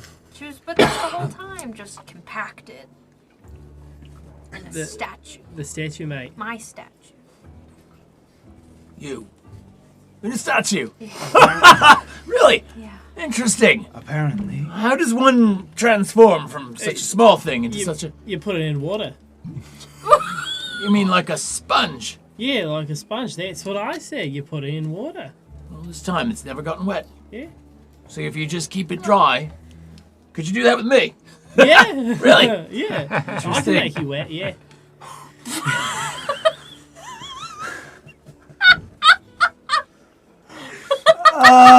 We'll see about that. Ghislaine would like to see that. Yes. In that accent. Splish, splash. You're a fun one. Yeah. I like you a lot. He's standing right next to you. Okay. Okay, so he's kind of like pointing over at you, and he's leaning in. He's like, "You're a fun one. I like you a lot." And he leans down, and he's like, "Everything okay? Yeah, Damn. everything's good. Yeah. All right, good. Any trouble with the escort? Blue? Yeah, the guy. No, I don't think so. No, just checking. He's a great chap. Yeah. All right. Oi, bruv. You going for a stroll this morning? Come again? Nothing. Right. Believe Now you can ask. Yeah, no, it's good to see you. Yeah. It's good to see you too. Really good to see you. How are you feeling? You all right? Yeah. Yeah. Mostly, yeah. Good. Why would I not be? Well, I know that things have been stressful for you. I know that, you've kind of had your moments and that, maybe you weren't received too well. And I don't want to go into all of this in front of the people that you're trying to do good by. So, listen. Yeah, well, they ever really wanna like talk? me, right? You guys like me? Yeah, you're a stand-up guy. Yeah. Yeah, Thanks. you're a stand-up guy right here. Yeah, I like them. Good. Yeah. Look, you ever want to talk? You ever need somebody, to bounce some ideas off of? You feeling a little unsure You want some about... cheese? No, I'm fine. Really, look at me. I can't eat cheese. Me? Oh, I could pitch you an olive. I'm I fine. grab the olive. Are you going to the judgment today? Yeah. Oh, Yeah? I believe so. Have you been before? No. Well, yeah. No. No. You've never been to a judgment. You've been here for quite some time now. 5 months, I think it is, right? Won't be long before you'll be shipping out. Are you ready? Well, no. Where are we To going? ship out or to be judged? Now, I'm sorry, but we won't be able to be judging you. Judgment is for those going on to Lichés, and while we don't have a proper appointment for you, given your past, I'm not sure that's something we can arrange. Really, the time you've spent here was to put you right with, the divine. That was the idea, right? Was to kind of get you straight. One doesn't often take a passage from Hathros to a place like this, which still leaves a bunch of us wondering what that was all about, right? Oh, I don't think it's our business to pry. Well, I agree. We Yeah. just extended the hand of support, gave you a place to stay, gave Which is you a much way. appreciated. Yes, of course. But Good. And we've enjoyed having you. You've been wonderful guests. We were in Hathros? yes, We gotta catch her up. explain in a bit. All right, well, we'll see you there. Yeah, good. Good. Yeah. Good to Alright. see you all. I've got Yeah. some other guests to tend to and to sort of say hello to, Yeah. but enjoy the weather. Should be storming any minute now. All right. Yeah. We'll see you soon. Yeah, bye. All right, all Yeah. right. Blue, You. I got your back, Blue. Hey, Yeah. are you all right? Come again? Are you all right? What do you mean? You okay? Of course. Seem a Why? little, stressed about you. Stress. A little off. Maybe. No. I don't know. I was unaware of that. Maybe I should have a drink. I think you should. Really? Lighten up a little, mate. All right. Well, All right. I'll get with Hitch and see what I can pick up. All right. All right. Can I peer into that psychically? You want to? Yeah. Absolutely. What does that require on your part? Are you just doing a general? I kind of want to give a.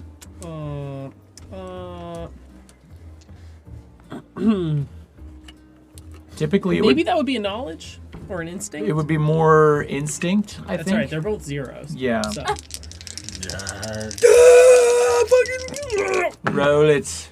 Oh. Oh. Yeah, that's a 5. With- fear. Oh, a 5 with fear. Thank you for the fear. Can I do something real quick? Yeah. Add that roll with fear. Yeah. I have a feature called Shadowed Grit. When the GM gains a fear from a duality dice roll, I can mark a stress to gain a hope.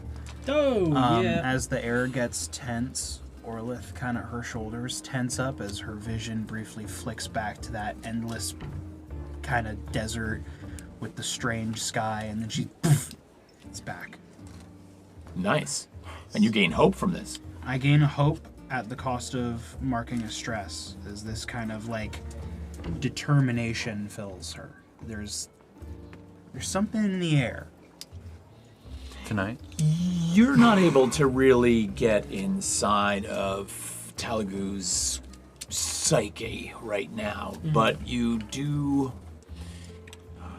Given your intense new focus on awareness and sort of focus on people's behavior and this kind of watchfulness that you've taken on, you're studying him quite heavily, which is what probably led you to ask the question in the first place. Maybe I still have a feeling that it's not quite the preparation for the judgment. Well, no, That's I what think you're probably realizing it has to do with the 4 dead monks that were found. That I he's thought it was 3. 4. 4. Wow.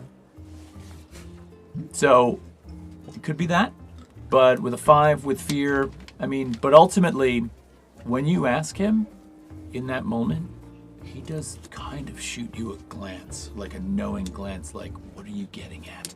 doesn't come out vocally. It comes out for a moment like fire.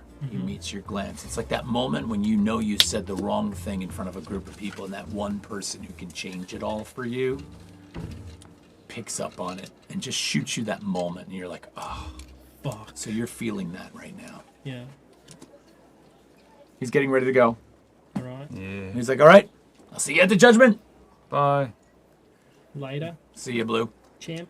And he turns and walks to the table next to you and puts his hands around the backs of two of the patrons and is nodding and smiling. And Who was that? That's the mayor.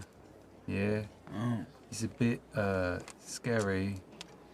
It's a little bit weird. He's a bit weird. There's something off there. He frankly makes me shiver me timbers. Stop. Yeah, Yes! Yes! I get that. That's rough. You saw it though, right? Yeah. It was a little weird, yeah. It's a bit weird. It was a little weird. Couldn't put my finger on it. There's but, something off. Yeah. Can I be don't honest for a quite second? Like the fact that he implied that we would not be able to be judged to go on to cliches simply because of where we came through to arrive here. I'm a little Yeah. confused Well- about Really that. insinuated a lot of things about you. There is a bit of a process before you can be on the line to be judged. I understand that. but Yeah. Well, So this paperwork. It seemed more and- about a proximity or related to our previous paths. maybe. Well, yeah, maybe. You might be onto something, mate. Or it's a bit of, you're reading into it a bit. You never know. Maybe we should fill in our new friend Olith. Is that what happened? Seemed pretty lost. Yes, please. You were statue for The coveted statue. Listen, since that day. yeah. How long has it been? How long has it been since? How long were we in the Gash for? Were we there for like 2 weeks? 2 weeks. How long were you traveling alone That's a before going into the fortnight. Gash? I was probably traveling alone for several months.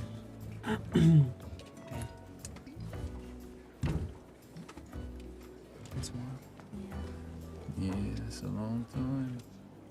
And they wanted you down there Down where? in hell. Pathros. You were a coveted item. Was it Raquel? Part of it, I talked to him. You what? Are you okay? Scary, scary. We can talk about that later. Because Are that you was okay? interesting. Yeah, I'm fine. I haven't spoken to him since. That's good. But I had to. Or I wouldn't get you back. Dude, who in their right mind would speak to Raquel? Different times, different measures. Certainly. You guys have been through a lot. I think for the future we should stay away from talking to him. I did what I had to do. Listen, it's a good point. You did what you had to do, but you're in a place now where you can, explore other deities, other gods, other religions. It's brought me a lot of peace. I don't need that. Even just to explore yourself. No. Just to explore yourself. Get away No. from that guy, Divinity has done nothing for me.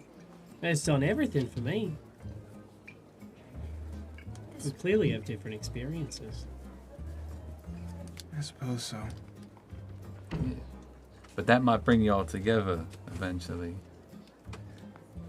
Yeah, you've got a big positive insight on things, you know that? Yeah, I try. You know? Yeah. Yeah. Thank you. Yeah, you've got a nice smile too. You've been taking care of those pearly whites. Yeah, I do. Yeah? I do Yeah? a bit. I Good, drink yeah. milk. That's why I brought milk for you guys. That's why you brought milk. That's Vitamin very sweet. D. Aw. Vitamin D and Dexol. You alright, mate? You're quiet. You ain't said nothing. And I can't miss your robotic voice. You're still sketching? No, I think I've stopped the sketching. And I think we've known that our time is limited on this island, but our mayor friend over here, that kind of just reminded us. I think it kind of hit him a little bit, and he's gonna, turn to his party that was given the 6 months here. And just wants to say, like, what is in store for us? Like, we've known that our time's limited here, but what do we do after this? Well, clearly, based on what the mayor just said, we're not allowed to go on Holy Shades. Because we couldn't possibly have come to any kind of purity. Because we traipsed through Hathros. Yes. Little Dustin. Yeah. You know, a little Clearing the pebbly, air. a little, Pebble, yeah, yeah. a little pebbly scoff. Some gravel. Yeah, comes out. gravel. Gravel is the right word. Well, listen, maybe you just haven't explored deep enough in your faith. You know? It seems silly, but it was a day where I really saw the light and, Mm-hmm. Orlith just kind of turns over to Kriya and just goes, "Thank you for everything you did." You're welcome. Did it for today. You feel the wing just kind of like tighten a little bit for a second. That was a very sweet line. I thought that was very sweet. So, And we move. I was like deep in taking notes and sketching Orlith when that song was playing. But would any of them have listened to the song? Or would I have caught anything? You might have. Yeah. You might have. So I think just to add on to what is next for us is, it seems like, I know you guys aren't from Emberfell, but it seems like that place is no longer a paradise. I mean, and that's the closest land continent to here, correct? Other than Lee Shades. Other than the Sage. Mm-hmm. So I'm going to the Shades. Let's go. What? I keep hearing about a gash. A gash. Is there anything that is needed accomplishing there, or? Well, honestly, we don't even know. Complicated to say the least. So it clearly has something to do with the gods. And certain uses of certain methods. Cathexis? The land is Wow. tearing itself apart. How insightful of you. The land is tearing itself apart the same way that the moon has torn itself apart. We don't know if it's stopped. I mean, we were a small group of 5 people. What were we to do? Well, we at least tried to do something. Yeah. More than most of the people on this island tried to do. Small But yet groups. now we can't go on to some other place. Small groups. can Because you accomplish a lot. seem bothered by that. I'm a little bit embittered by that, yes. It's judgment.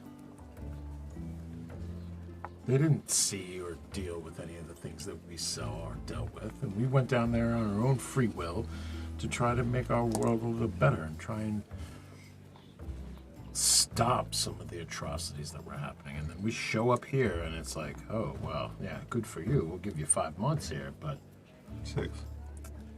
6. Well, 7. you might not want to be here longer than that. How long Why? have you been here? My whole life. Yeah, and why wouldn't we want to be here? Well, it's getting a bit creepy. It's getting a bit weird around here. Why? Well, sometimes people are just watching me. They're just kind of like outside of my bungalow, You're watching right, me. mate. Well, no, it's not me, mate. I thought you believed me. Well, It's Blue. Come on. Usually when people say that, people are watching you, it's a little like. Well, Do you I just know need you to know why? that. How Well, do you feel about the beds? Well, listen, Creech, it's a bit triggering when you say things like that because they've been telling me for months that I'm crazy. The beds? No, my boss's mate, the Oh, mayor. your boss's mate. So when you say the same thing, it upsets me. Well, realize that I don't know anything about your situation. So how could I know if you're crazy or not? Well, I'm not crazy. I'm telling you I'm not Alright. crazy. So Alright. don't. It makes me sad. I put this spread out for y'all. I'm and alright. It's a lovely spread. I'm trying to have It's a a good spread, time. I'm I'm just trying to tell you that the mayor was outside of my bungalow this morning. His island's a small island. He was watching me. Does he often You gotta watch believe you? me, Fizzling. I don't you- see anything that would make me not believe you. Oh, well, I just been not believed for about a year. And it's hurtful. It's a Who doesn't year. believe you? Everyone, all the higher ups. There was this woman that I was showing around, and we got close, and it was quite beautiful, and I felt really seen and heard. But then she went up for a judgment and sort of, kind of, maybe, allegedly disappeared. And then when I started asking questions, they said, "Blue, you're fucking crazy, mate." Well, Because you were looking and knew this Yeah. disappearance. Yeah. who was this They woman? say she never existed. Was she like a nobody or what? Do you Was she important? No, she was just someone with a bit of money who came here to go to Lichay's. How- do you have something of hers? How long ago was Yeah. this? It's about a year, Dexter. Right. Yeah, it's about a year. I do have something of hers. On you? Not on me, no. It's in the bungalow. Nate. Yeah, her name was Nada. Oh. It's a beautiful name. Nater? Nada. Like potato? Nada. Mater? Nada? Like Okay. Zenith and Nader? I don't know who that is. It's- Should I know who that is? Well, they are two of the cardinal directions. Yeah, of course. I know Up and that. down. Nader. Yeah, north and It's south. No. There's north, south, east, and west. But then there's Zenith. And there's Nader. There are Yeah. words for those? Yeah. Yeah, well, Wow. interesting, yeah. I just gone about saying southwest. Shut the fuck up. Do you want some more olives for your tusks? All right, yeah. Alright, then. Yeah, I like them. Okay. Kree's gonna pick one up off the table and put it on one of your teeth. Yeah, yeah. And it pits it for you, like the pit just Yeah. pops out, like, Nader. you know? Nada, yeah. Just, yeah, believe So me, she huh? went for judgment? She went for judgment, yeah. And She disappeared got, they said no, and then she disappeared. Well, where'd she disappear to? Well, mate, I don't know. Well, that's where what was the I've last been place you were tripping seen? about. Yeah. Does everybody that gets told no disappear? No. Well, That's a lot the of thing. people, they end up at They get the they get sanctum. put on the boat, and they're sent out, they're sent back home. You see, she told me she would say goodbye. I don't think she would have left without saying goodbye. And then they're pretending she doesn't even exist. It's a small island too. The 80's pretty weird. Yeah, she would have said pretty goodbye, guys. Trust me. Well, maybe if somebody is told no today, we could tail it. Maybe we get to the judgment and see how it goes. But just keep that in mind, guys. Things are getting creepy around here. And I'm glad you're here. I'm glad I have people I can trust. All right. Are there records of all the judgments? Yeah. There are. Like, are they in... You would know about that. Are they in the specific monasteries, or are they in the main library? Roll knowledge for me. Put it in the pit. Should we put it in the pit? You want to do a knowledge roll? Put it in the pit. Put it in the pit. Put it in the Fate. pit. Bring up the pit of fate. So, The pit of fate. is this something that I would have maybe come across that I could use an experience? Absolutely. What's the experience? My experience is walking encyclopedia. It's research and knowledge. Nerd. And shut the fuck up. Fucking. Yeah. Yes? Yeah, totally at it. Okay, so then we're gonna do this. If you're rolling in the pit and you're adding an experience, can you throw the tokens in with it or something to signify the number that you're adding to it so that it all lands in the pit? That's too many tokens. How many? 10. What? Oh my god! 10. He's a bit of a Wow. Okay, so this is a plus You're 10 in there. roll. That's plus my knowledge? Is this a knowledge? This is a knowledge roll. Yeah. 15. 15. Wow. How? Does that... Wait. Oh. But it's cocked on a crit. And I knocked that one. Yeah, you gotta take the knock number. Should we re-roll the whole thing? We're at 13 with fear plus 15, so 28. 28 with fear. 28 with fear. That's it. I'm going to take that fear. Gladly take that fear. Cock crazy. So, if anyone's wondering, because everyone's saying how School of Knowledge domain, if I spend a stress, I get to double my experience. Mm-hmm. My walking encyclopedia is at a 5. Knowledge is at a 5. Damn. So, Fuck. we're at a plus 15. So, you are curious about the whether or not all of the judgments are, sort of noted, archived, registered. And the answer is yes. And the reason you know this, and plus with this fear, you're starting to realize that it's entirely possible that Blue's account of this has some weight to it.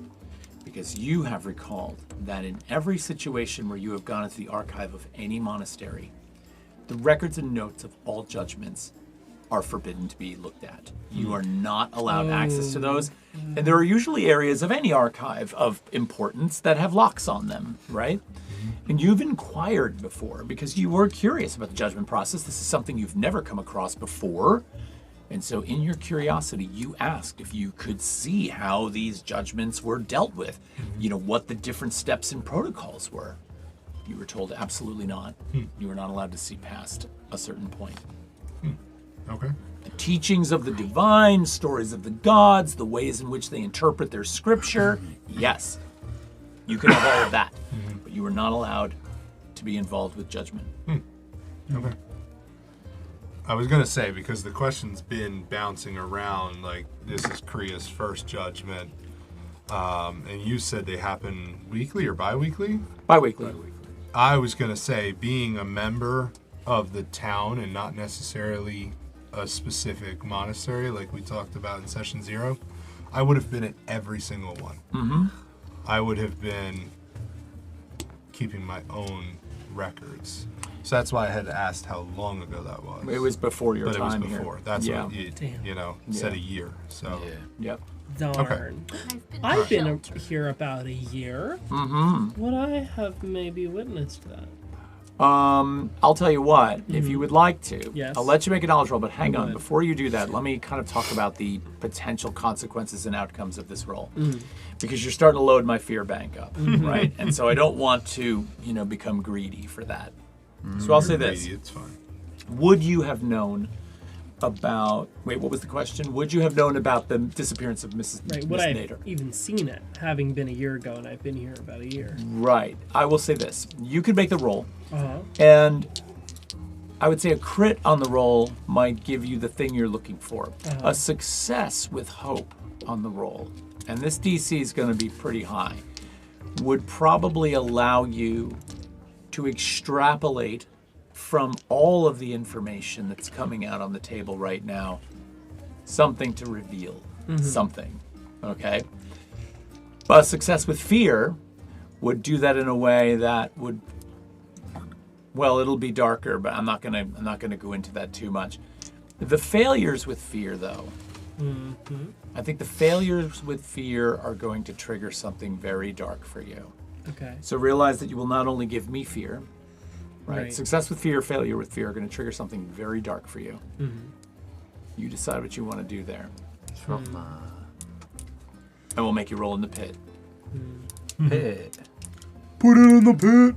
Hang on, don't bring it up yet. Pit it I'm- against each other. I'm going to roll. You're going to roll. And I'm going to spend a hope to use Creech's experience Never Again Shut up. Do you have that? to... Are you kidding me? Oh my god! Shut up. Are you I have kidding an me? experience called Never, Never Again. Again? Nice. That's so funny. Wizard. You guys That's Holy shit. awesome. But hearing your experience about this person that you cared about and they disappeared and you went crazy looking for them, I have sort of placed this emotion on you of like feeling like you might have abandoned them, like I had abandoned my friend, getting them killed. I understand that feeling of needing to figure out what's happened to that person and Yeah. put some sort of feeling of rest to it. An obsession. And if possible, help find that person. So, That would mean the world to me. can I get these? Put it in the pit. I'm putting it in the pit. Bringing up the pit. This pit. All right. All right, The so I'm blue gonna. is hope. You want me to tell you what Oh, the you're DC The is? switching. green is here. Fear. You want the DC? I want the DC on it. DC these nuts. 15. 15. That's it? That's it? Yeah, well, if Indexor was rolling, that would be a no-brainer. He's got that as the bonus. All right. So that is a 14 with hope. With your experience. Wait, no, that's a 15 with hope. Because that's a no. 7 plus 5. No, that's a 14 with hope. You're the But you best. also you're adding your So use your experience. experience. Your Yeah. experience is what? Plus That's 2? 12 plus 2. 14. Fuck. Shit. Darn. So that's a failure with hope, Uh-huh. right? Well, shit. So And you don't close. have. Oh, because it was close. knowledge. Knowledge. Yeah, it was knowledge. What's that? It was knowledge. It was knowledge, Oh, yeah. Yeah, plus 0, lame. babe. Balls. All right, so on that roll, on that failure with hope, Wait. Oh, it's before I make an action roll. All right, go ahead. sorry, you can't add something Yeah, I now. know, I can't. So, a lot is being put on the table, and you're sort of racking your brain and thinking back, and you've got this trauma associated with the loss of your friend, this newfound, experience with, your found religion through Sanctum. And there's a lot of familiarity here. You're realizing now that you've never given a lot of thought to when a judgment is made and someone is denied passage to Lichés. You have seen people sail away on vessels before. But another option that people have often entertained is they stay on for further counsel, mentorship, and help to maybe possibly be judged again. Now, there is a 3-year minimum window before you're ever allowed to be judged again, and you must leave Eddington before that time. You're not allowed to spend 3 years on Eddington, right? But now that you begin to think about it, the number of people, a lot of people do not gain passage to Lichés. You have to remember this. Judgments, of all the ones you've been to, the judgments are far more frequently in the negative. And so now you're starting to think back. It's commonplace. Like, getting passage to Lichés is like opening the door to heaven. Like, you are basically being allowed to go live with the gods, right? Let's talk the Undying Lands, maybe. You know, something like that. So it's not common. You have to be pure. So this is commonplace to be denied passage. And you've thought about it now, and you're like, wait a minute, where do these people go? And of course, your newfound stance with Sanctum leaves you in a better place. You're like, it's okay. It's okay. Because I have this now. And so that's the hope side of your failure. Cool. Beautiful. Cool. I like it. Should we go to the judgment? Judgment. Yes. Yeah. I think so. Yeah? Yeah. Yeah. Orlith is going to try and stand up on her own and support her own weight, because there's a lot of it. I'm realizing that I totally forgot to include this in my initial description of her, but she does have a tail that moves around, and so she's kind of like getting used to having a tail. Can she tripod it when she's Yeah, circling? like a And like kangaroo. she's kind of like she's tripods it at first and is like standing there, and then kind of like catches herself a little bit and is getting used to the kind of the like having to lean forward ever so slightly to counteract the weight of her massive stone wings, but then also having the tail there to be able to kind of stabilize if she needs it. Sure.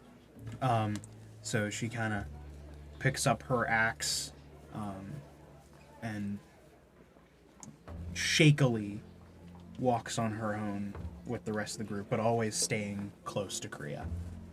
All right. Disney sees that and being strong and also of tailed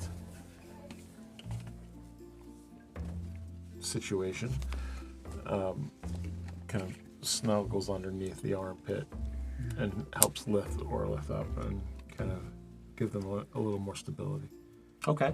You'll get used to the tail. It does give you some stability. Thank you. It'll be a learning curve, I think.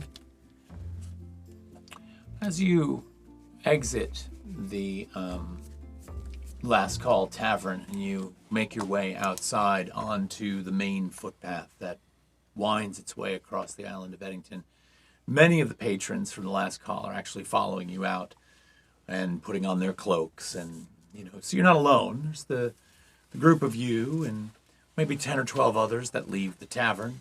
And as you merge out onto the pathway, there are a few more. And before you realize it, that in the afternoon, you're walking with dozens of people on this road, many of whom seem to be common folk from Final Passage itself.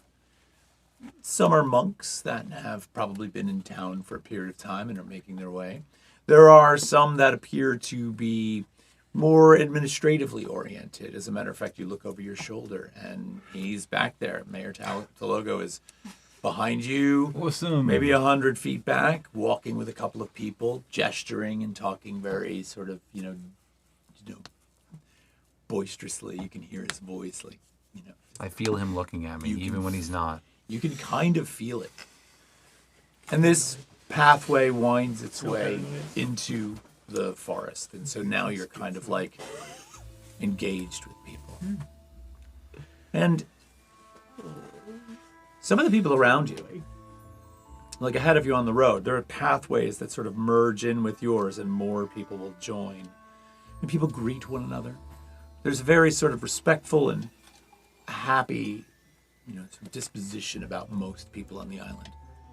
And you see coming up on the pathway, merging in with yours, this small entourage of people. There's a group of, it looks to be about 5 men, all dressed in typical but very well-made street clothes, and one woman who stands about a head taller than the rest. She has a very beautiful cloak on with a high-pitched collar on the cloak. She has almost perfect posture, and as she walks down this path, it's effortless. She almost glides. Her hair is red in color, like piled high up on her head. And the rest of them seem to surround her, and they're all walking. Yes. So what does the energy of the space feel like? The energy of the path that you're on as you're walking. Yeah, and like just like the surroundings, like this being my first time going, would I like? I'm trying to figure out if I might be feeling like anxious, if I'm feeling kind of oddly calm. Good question. Trying to like discern. Yeah. How... No, that's a great question. And oftentimes the mood, the vibe of these types of events as they're approaching is one of hope. Okay. Because, of course, everybody in the forum wants to see someone judged to be able to pass on to Liché successfully. Number one, it's a testament to the success of the monastery's ability to purify the soul and to give someone passage. That's a brilliant and beautiful event. That being said, even when there is failure, when those that are judged without the ability to go on to Lichés, there's still hope, a mild disappointment, of course, and an expectation for it because it is very commonplace, right? So there's a lot of murmurings and mutterings about, this guy that's, going to be judged. Bennett von Seal is, up for judgment. He's been on the island for 2 weeks. Everybody sort of knows that his presence, they've seen him. And so, of course, they all have opinions. Do you think he'll make it? Do you think he'll be able to go on? And so there's mutterings, let's just say. Told you. Oh, sorry. Okay, so she's kind of like listening in to like all the different like murmur. And I feel like she would still, even though she's close to Orla, she would still be close to Creech. And she's gonna kind of like, you're not super tall, so this is like, she'll like get your attention, like tug a little bit on your clothes. Did you ever meet him? Well, did I? Bennett? I mean, he was at all the Sanctum? Bennett was, no. Bennett was not at Sanctum. Bennett was at, where are my notes? Sorry.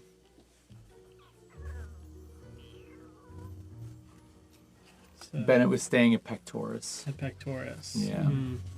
Which Capitalism. you remembered. Yeah. I have it down Yeah. as rich fucks.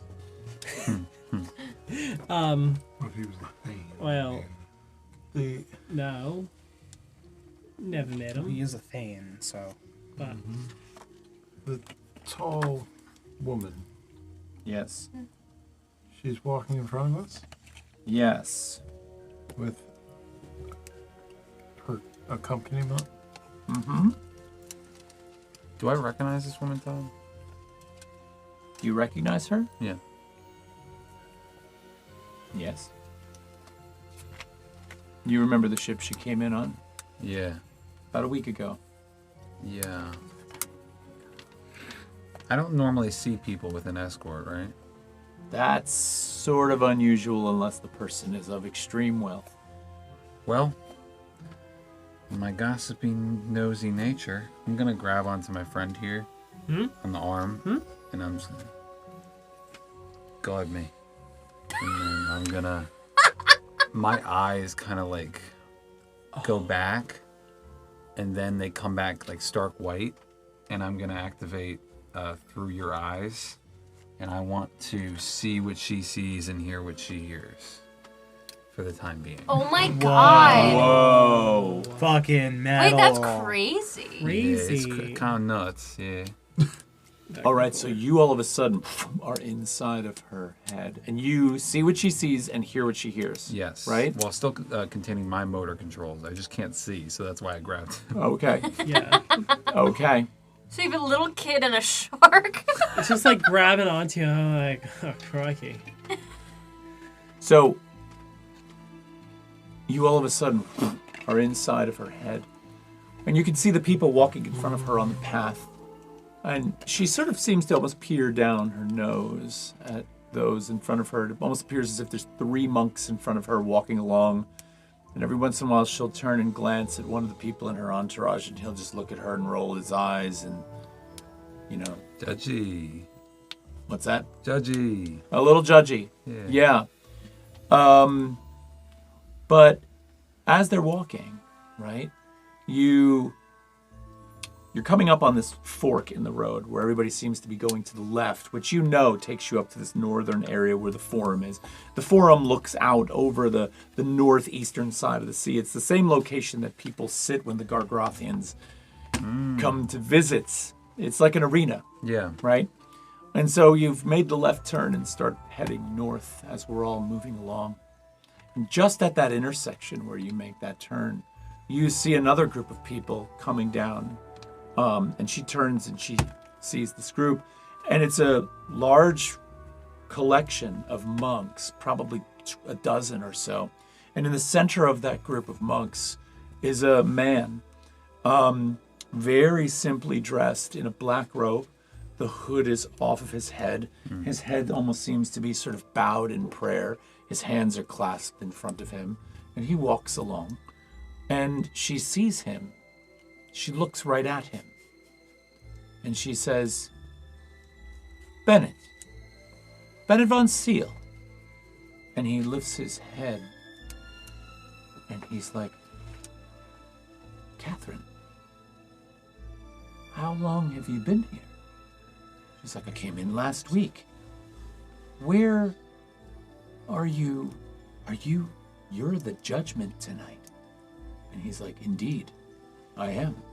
And I feel confident that I'll be allowed to go on. She's like, when we last spoke, you said you'd be coming here, but I haven't seen you in so long. I had no idea that this is where you wound up. He's like, it's good to see you. When do you think you'll be judged? She's like, a week. About a week.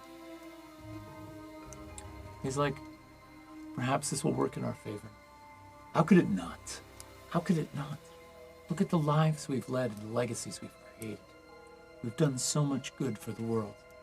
The gods will shine upon us, I am certain of it.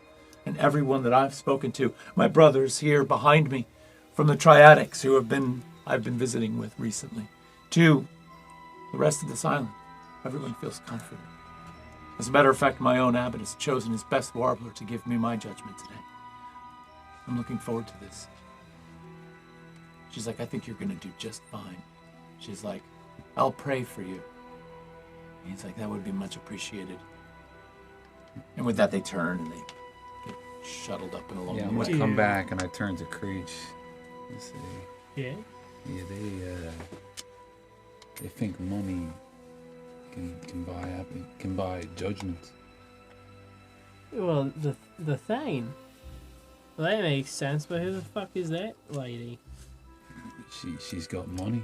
She's got money? Yeah, seems like it.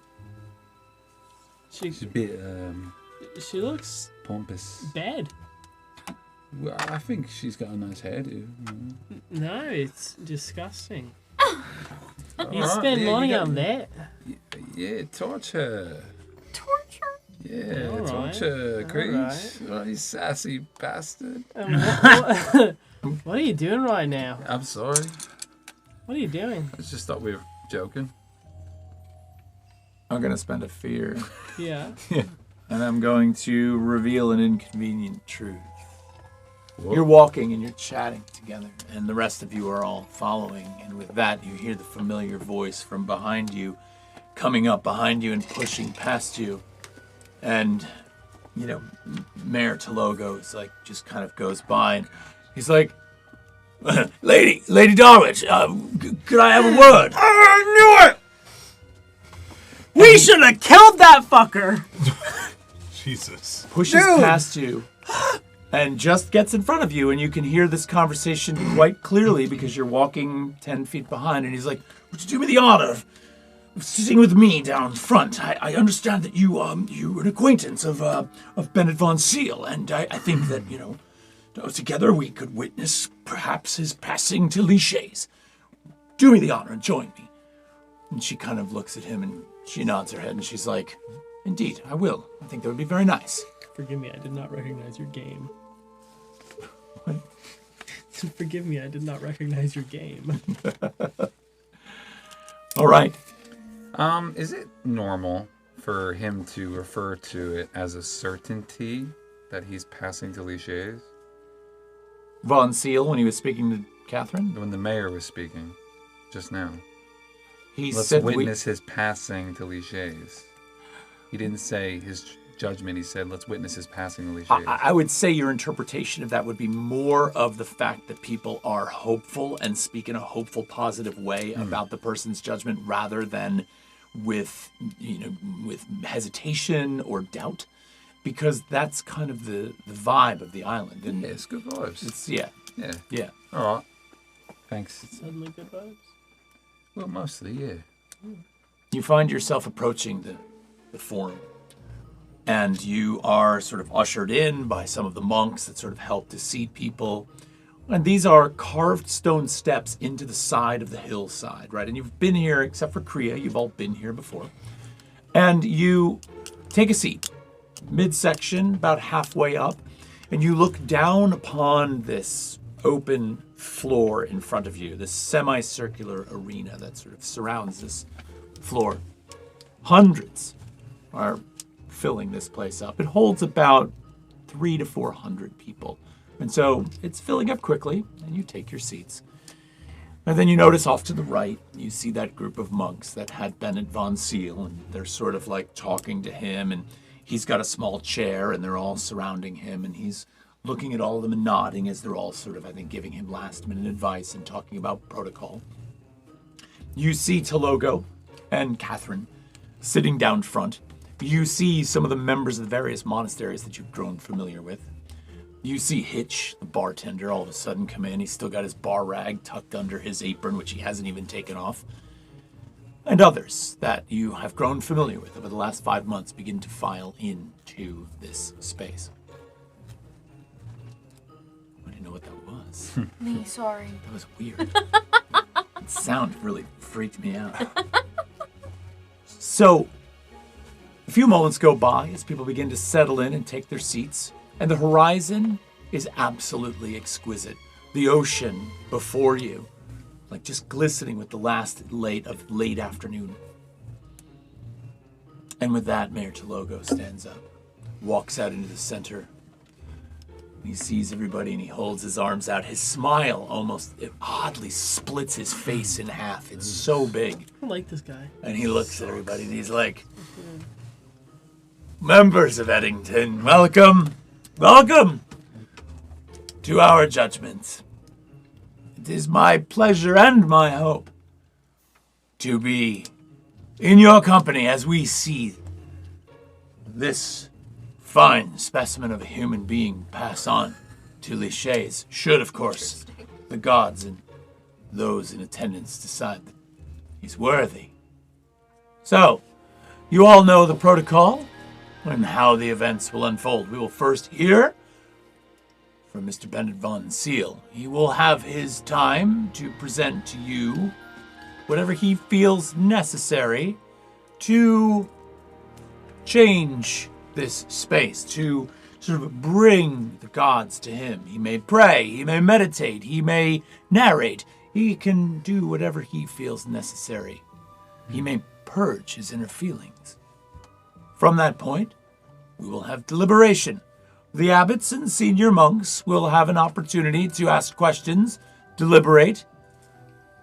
And at that point, when that is over, we will bring the birds, place them in the cage, and then we will have the 30 minutes of socialization.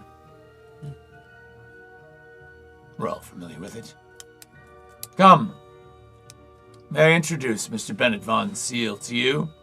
Mr. von Seal, the floor is yours. We are your ears. And he walks over and he takes a seat.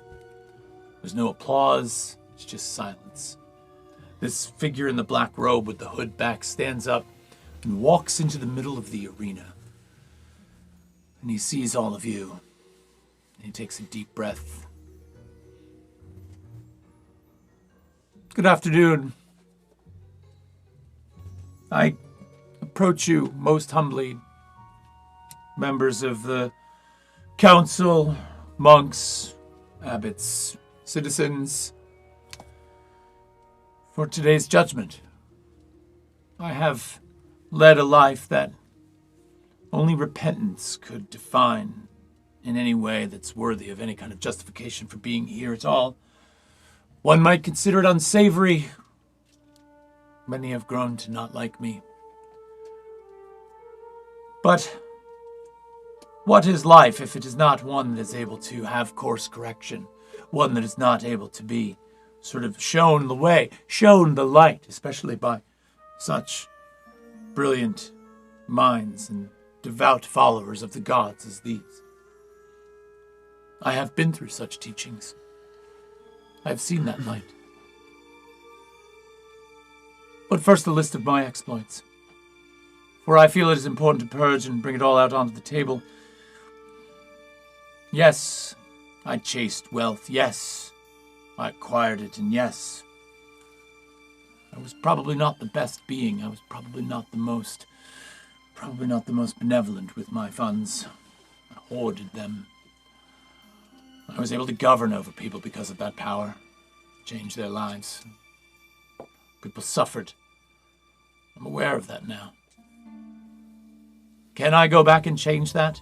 Is it possible to take the hands of time, turn them back, and make those changes? No, it is not.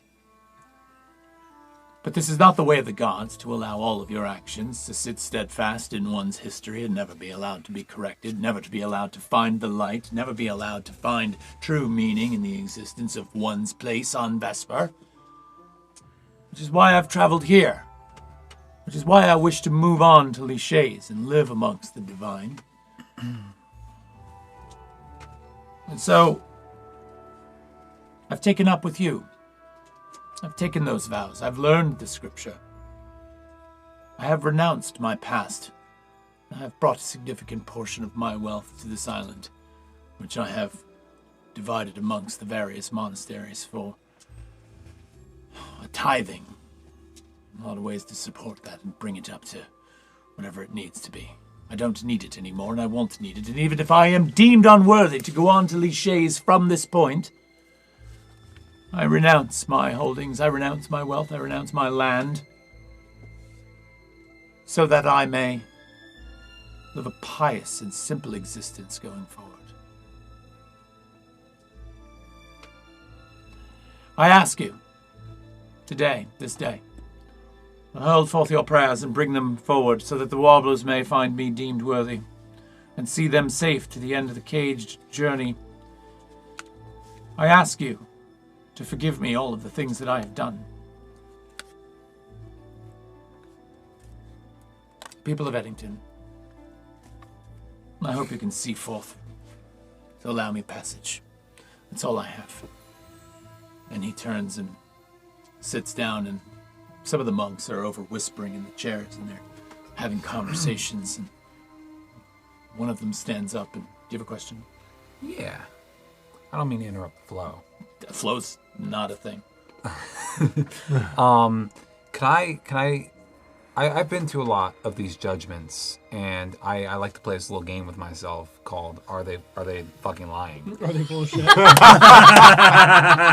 Yes. Can I make a check for that? You may absolutely make a check. I wanted to ask, does that seem like, because the mayor made a comment about like praying or this or that. Yeah. Does that seem like very short and just kind of odd compared to most of these judgments? Well, I will say this. There are times when the presentation on the part of the person to be judged can go on for hours. Mm-hmm. Hours. Wow. They'll stand up there and orate to the audience about their life from the time they're born till the moment they got here. And each individual nuance of change and profoundness to their lives, it bores the hell out of people sometimes. You see people that do approach the stands with large bags of food because they sit there intending to be there for hours sometimes. So, absolutely. Fucking A. I like your game. Thank you. Now, here's the thing, though. Yeah. I would say that, let's make this a reaction roll. We don't have to worry about hope or fear in this. Okay. And the reason is because you've done this a lot of times, and you're going to develop a knee-jerk reaction. You're like, this guy is full of shit, or, I really like this guy. Yeah. I also get advantage because Rogue. No, Slyborn. Slyborn. Nice. Okay. Yeah. Yeah. Give it a roll. Alrighty. This is instinct, correct? This is definitely instinct, yes. Ooh. Ew. Hello.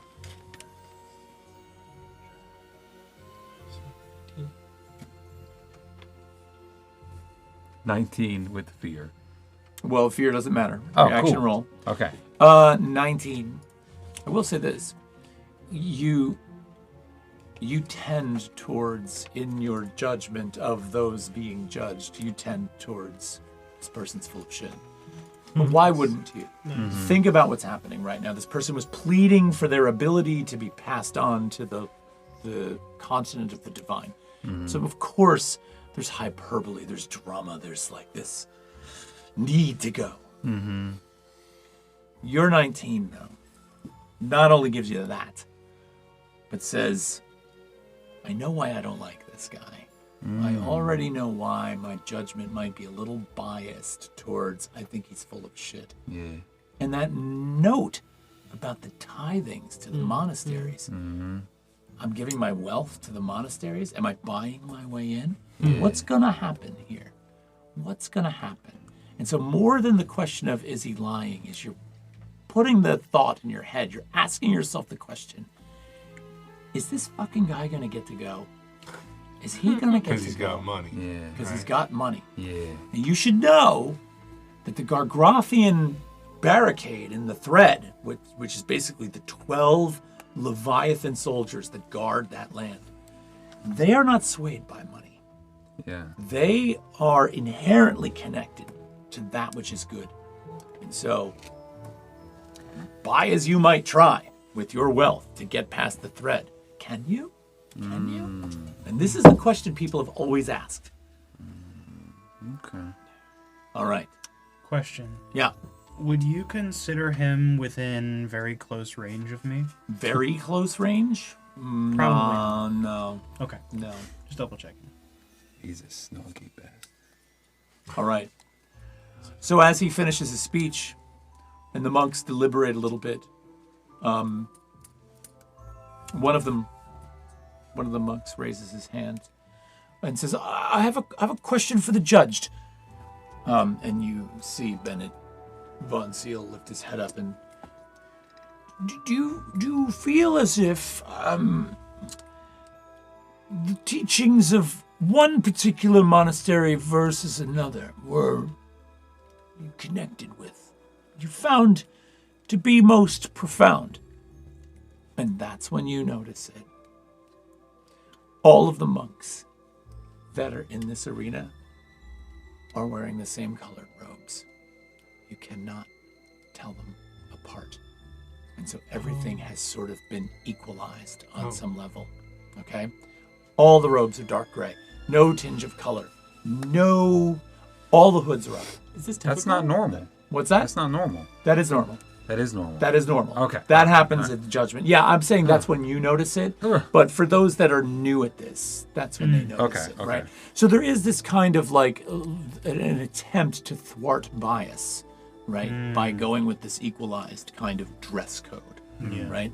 And so this monk asks, and you can kind of see Bennett Von Seal's face kind of like change a little bit because he realizes he's on the spot. And he thinks about it for a moment. He's like, Who did I give the most money to? I would have to say that, given the circumstances,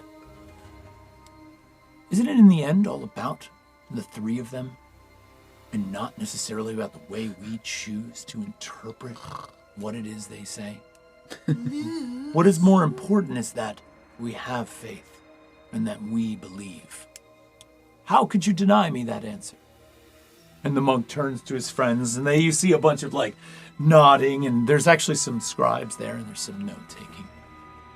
Deliberations continue for quite a while. The clamor and the volume of the conversation between the monks and seeing this rich fucking asshole just standing in the middle of the space. Orlith kind of like leaning on her axe. She just like looks up, her wings kind of like pep up a little bit. Why do you want to go? Damn. My And soul with is that, exploding. Talogo turns around and looks up in the audience. I'm hiding. Can I hide? Oh my I want to God. duck into the bleachers.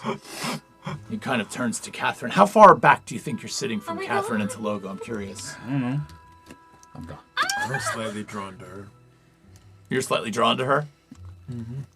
Probably a couple rows back. A couple rows back. I'm not exactly inconspicuous, so Correct. I feel like most people probably would have seen me by now. 7 foot tall and made of rock.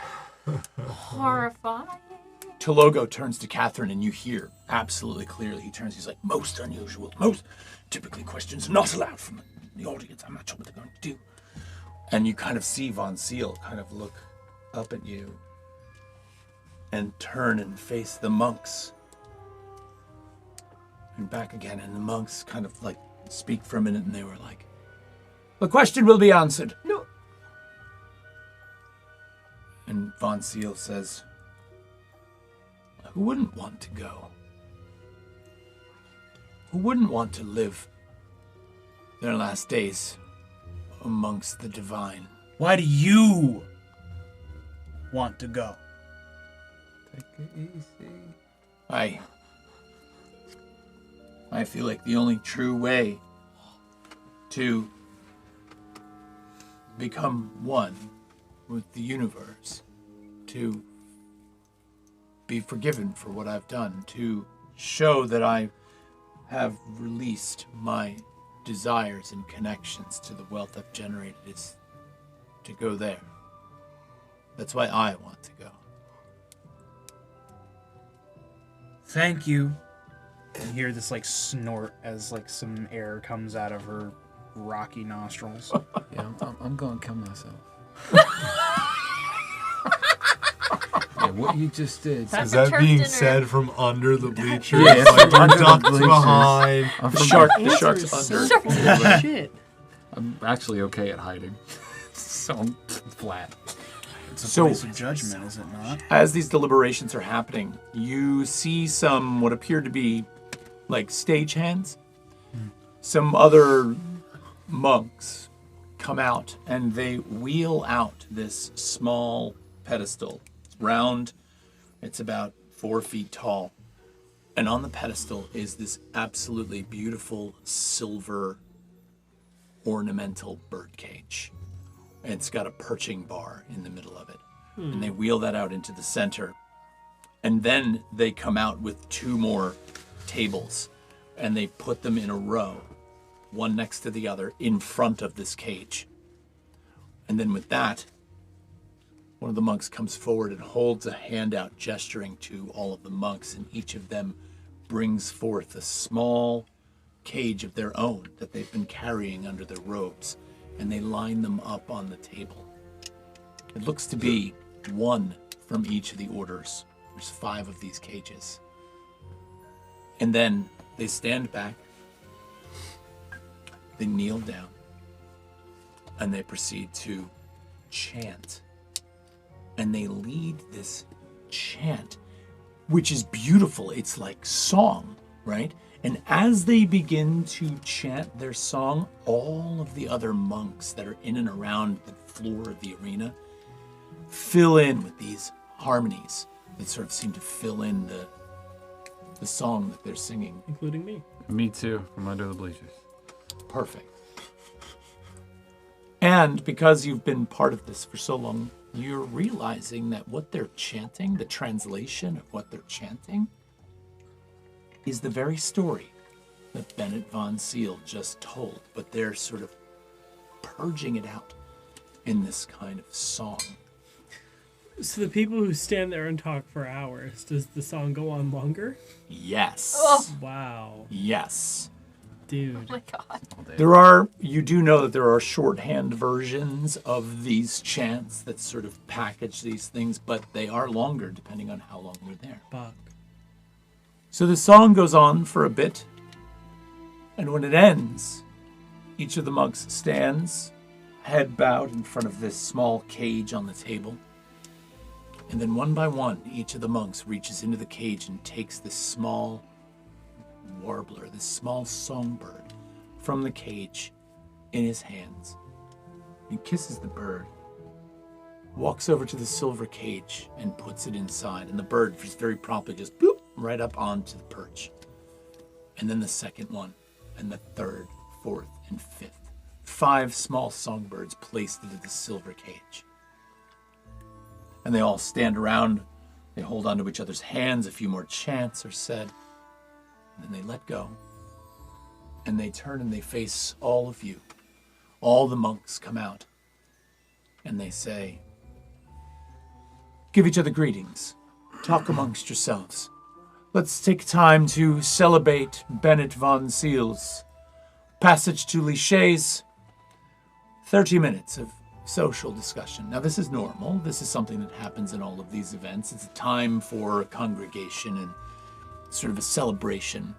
As you're watching, you do notice the 2 monks come out with a white tapestry cloth, and they cover the cage. And then there's socialization. Everybody talks for a bit. Word. I'm bored. That guy's full of shit. When is this gonna be open? It's quite magical, isn't it? What do the birds do It's again? nice, yeah. Oh, the chanting is beautiful. It's all right. It's all right. What do the birds mean? What do the birds What mean? do the birds mean? So you've been to these before. Yeah. When the social time is over, they're going to take the top off of that. They're going to take the cloth off of that cage. Are they gonna be dead? If the birds are dead, So No passage. if 1 bird is dead, no passage. wow. If all 5 birds are dead, And this is why I wasn't allowed to go. this was a very, very harsh no. So the no is a gradient from 1 to 5. Any dead bird is a no. Yeah. But 5 dead birds is a problem. Yeah. Yeah. If all 5 birds are still alive, they may go to Lichés. Is there betting that goes on? Do people bet They're betting. on like what number of birds are going to be dead? Crazy question from someone who didn't do the predictions. 100%. Yeah, I feel like my cousins are really involved in this. And, you know, my entire subclass is improv. So everywhere I go, I know someone. So in this moment, I'm talking to you guys a bit. And I kind of like graze the crowd in front of me. And then there's one person just standing against the crowd, looking directly at me. Like Homelander. I was just about to say, Homelander like, and the butchering boys, like that Homelander. meme, you know? Yeah. And it's this really buff shark in like a Speedo. And he's just staring at me. Fucking A. And then he starts like popping his pecs. In Morse code. And then he just looks at me, gives me like a smile.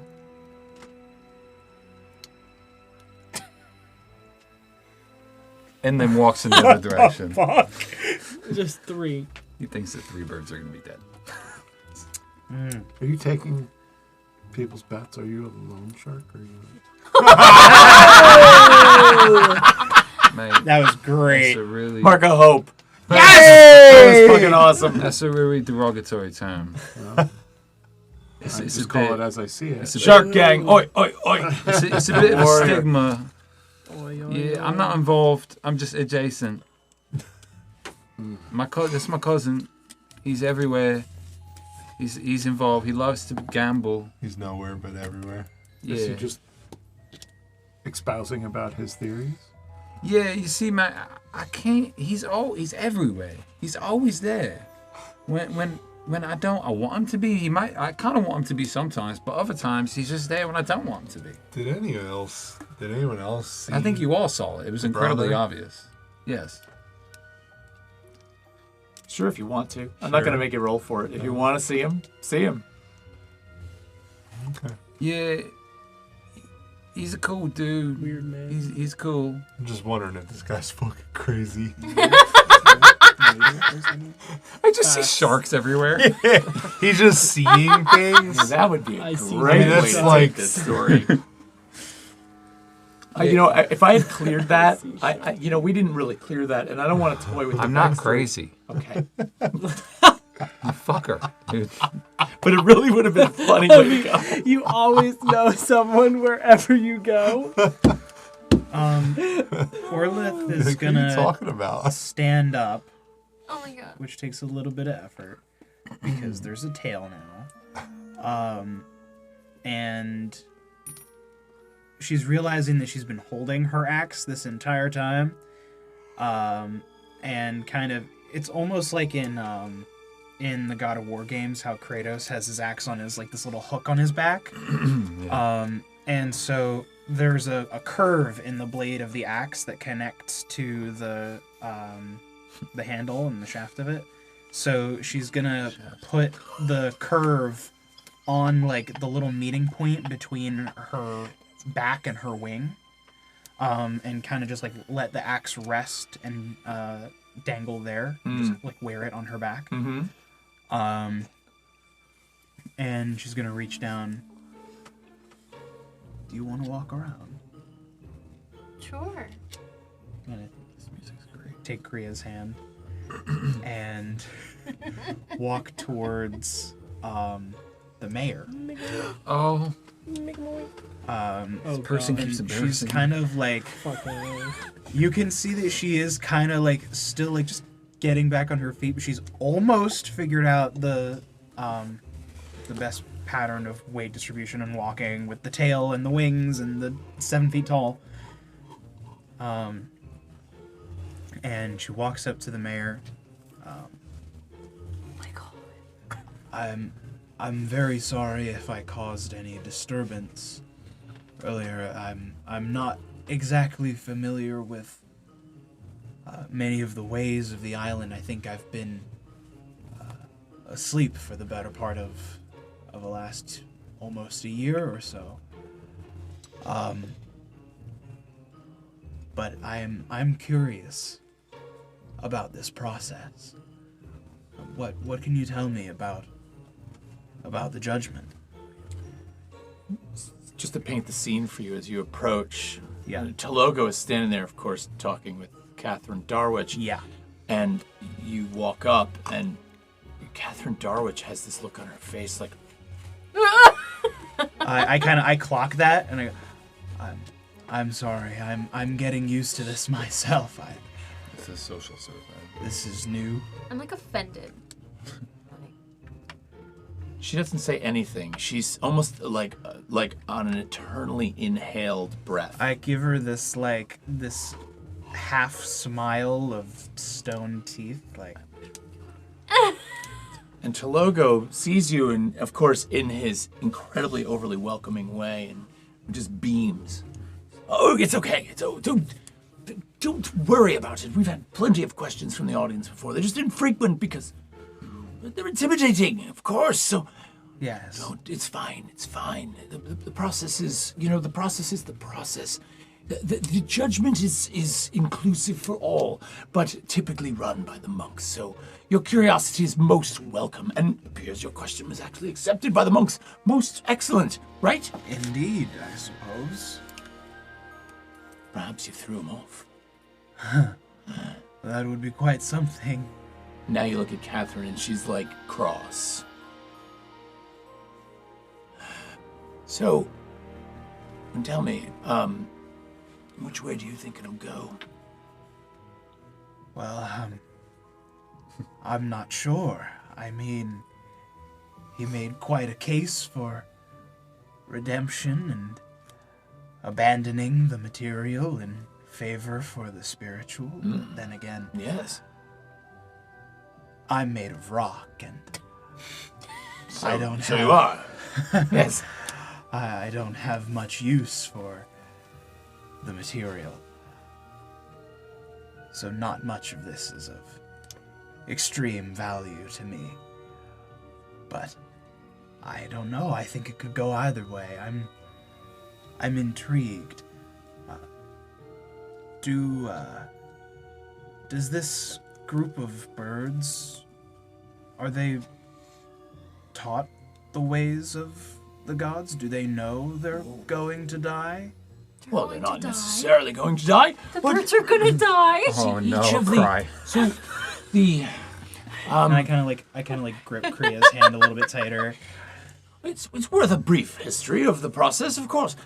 Each of the abbots and senior monks raises their own flock of warblers. And during the 2 weeks in which passenger has a stay here, the monk or the abbot holds evening prayer and talks to the birds and tells them their innermost thoughts and ideas about what the person's made of. The warbler, of course, is completely without judgment, only sings his song.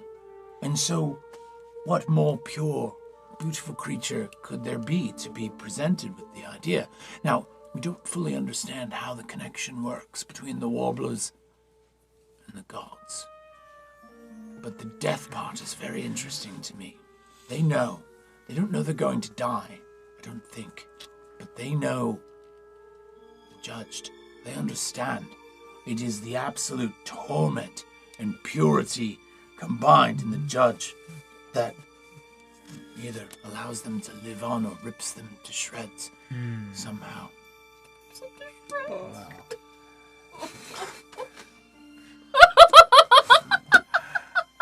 Well, I'm sorry for bringing up such a macabre subject. Not at all.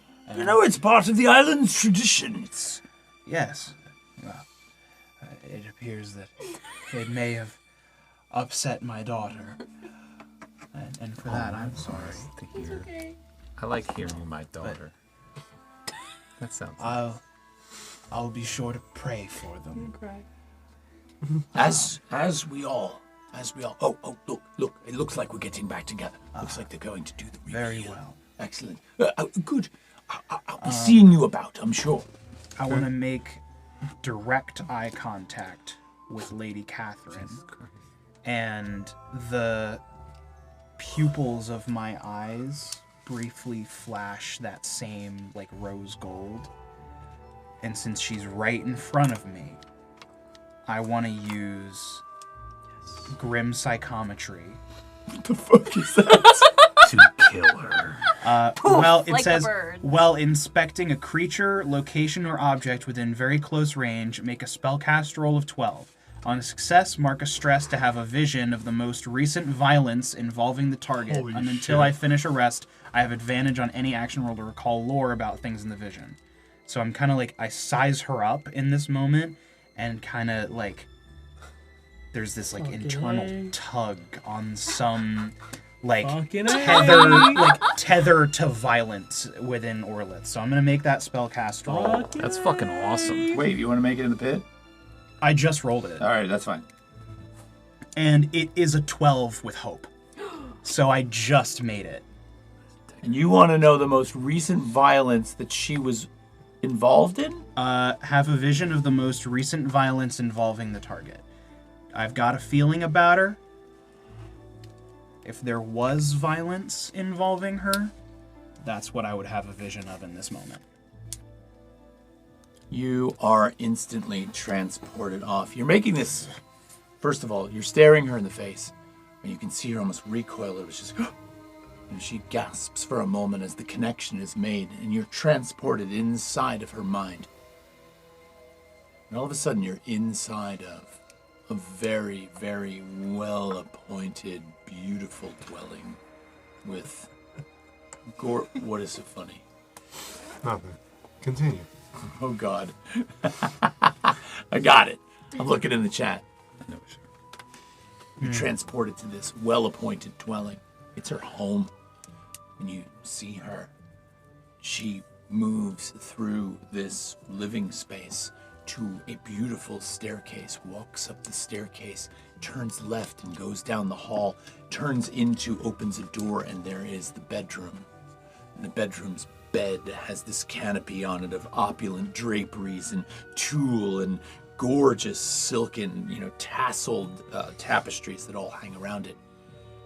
And laying in the bed is a man, and he's tied at his wrists and ankles to the 4 bedposts, and his almost entire head is wrapped up in this torn sheet, and he's sweating and just terrified looking. And she kind of walks in and walks around the bed, staring at him the entire time. And then she climbs up onto the bed directly on top of him. And you can see as she looks down, she's wearing one of these gowns, one of these robes. and she reaches forth with her long fingernails and all of her jewels and jewelry and rings and thrusts her hands around this man's neck and grips it, and you just see his eyes just like getting huge, and all of a sudden blood vessels start to form on his face as she just squeezes, and you can see him struggling and struggling. Blood vessels in his eyes begin to pop, and all of a sudden you just see the life just drain out and release from him, and she gets up off the bed 50 Shades of Dark. and she turns and walks away. As I come out of this brief vision, As you do as what? as I come out of this that brief one? vision, I flash her another toothy grin, and I look over at the man being judged, and I say, "My lady, let us hope our friend doesn't choke on his aspirations." And I'm gonna Bye. pick Kriya up over my shoulder. Potato sack. Not potato sack, potato sack, like a shoulder ride, Oh, fun. because I have very broad shoulders. Yeah. Pigtails are and- swaying yeah, in the wind. and I walk back to my group, and as I do so, I look up at Kriya. The last time I saw you, we died. Interesting. Thank you for everything you did to protect me. But now that we are together again, I will protect you from the wealthy. I will protect you from the divine. There is no force on Vesper that will keep me from you ever again. She kind of like leans in. And I'm gonna take my seat. And as you all take your seats, the monks all lead Bennett von Seal up to this center area where the cage is covered. And they sort of like present him with the cage. He is basically being given the cage to remove the top from. And they all stand around. They bow their heads for a moment of prayer and silence. And they all step back and they leave him there alone with the cage. And he turns and looks at all of them. And just for a moment, you hear chirping. And he kind of smiles. And he reaches up and he takes the cloth and he pulls it off the cage. And you all, everybody eagerly leans in and looks. And there on the perch, you see 1, 2, 3, 4, 5 birds all sitting on there. Kriya cheers. Wait. And he kind of like gets this smile on his face. And he turns and looks at everybody in the arena, and he's just about to speak when one of the birds is like and falls off the perch onto the bottom of the cage, twitching, and all of a sudden, like, you just see something liquid come out of its beak, and it stops, and everyone in the audience gasps. They're like, and with that, there are these 3 monks in the group that immediately dart out and surround Bennett von Seal, and one of them grabs his wrist and turns to him and nods, and they whisk him into the crowd and out what appears to be sort of the back Oh, of to the follow. arena. And all of a sudden, the murmurings and mutterings and cries of like what happened amongst everybody goes up. Neither of you have ever seen anything like this I was before. gonna say, is that? Yeah, I No, wanted to say, is that that is normal? totally I not normal. I want to follow. Okay. I'm gonna go with you. Booking it. Holy Absolutely shit. booking it. Holy shit. So you're following, and you're kind of leading off out through. Okay, so let's talk about how this is going to unfold. Right. Number one, you want to move quickly, and you probably also want to not be seen. Yes. I'm thinking tag team move, some kind of assistance? Tell me how this is going to go down. Yeah. Let's. And before we do that, what about the rest of you? I mean, I know they're going.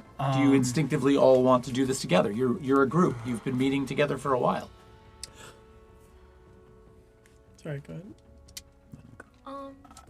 I think a 7-foot-tall stone I'm statue not might be a little. inconspicuous. Robot, stone The statue, robot. big kitty. I don't think there's too many robots on this island. There are not. They're Frida doesn't really know what's kind of natives. Okay. I'm gonna let them take the lead on this one. Kira? Kira? Hey, Dark Rhea? Crystal. Korea has just witnessed death for the first time again in 5 months, and that kind of really got to her. Oh, So she's like, mother. she's a little out of commission Yeah. at the moment. I'm kind of just like I'm just kind of like holding on to Priya. So what I want to do is put up, sleeves down, grab him by the arm, like I'm. And you knew it. I'm gonna see through the guard's eyes, so the So- monk's eyes that are right. taking You can it activate that again. anytime. Okay. So it Very, looks like very I'm far range. escorting him as a I monk, know. but you're getting the inside scoop. Yeah, that was crazy. So, damn, that was good. And then I'm gonna dictate directions to Uh-huh. him verbally. So we can follow way behind, and he already knows the way. What's the range on that? Very far. Very far. Yeah. Okay. So we don't even have to stay within us. And to be totally honest, much of the crowd, now that the judgment is over, they're dispersing, they're leaving the arena, they're starting to filter out. Okay. So, you start making your way down the path, and you are heading east on the island towards the Triadic monastery. Okay? What? Nothing. Sorry. Am I good? Yes, we're We're fine. fine. Okay. So, how do I want to do this? How do you? How do?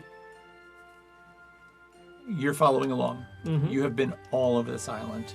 And after the Triadics, where the road begins to fork, it forks into 3 different... Let me check to make sure that information is accurate.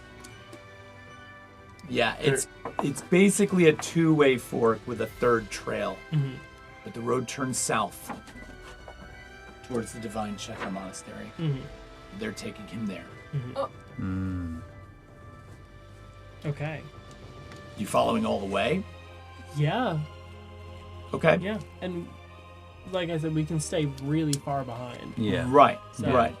There's not going to be a lot of people going to the Divine Checkup Monastery. Yeah. This is the type of place where only the Checka would sort of go, given the option. So once you turn south on that road, you are now 2 strangers on a road that is sort of not off limits, but not really. Right.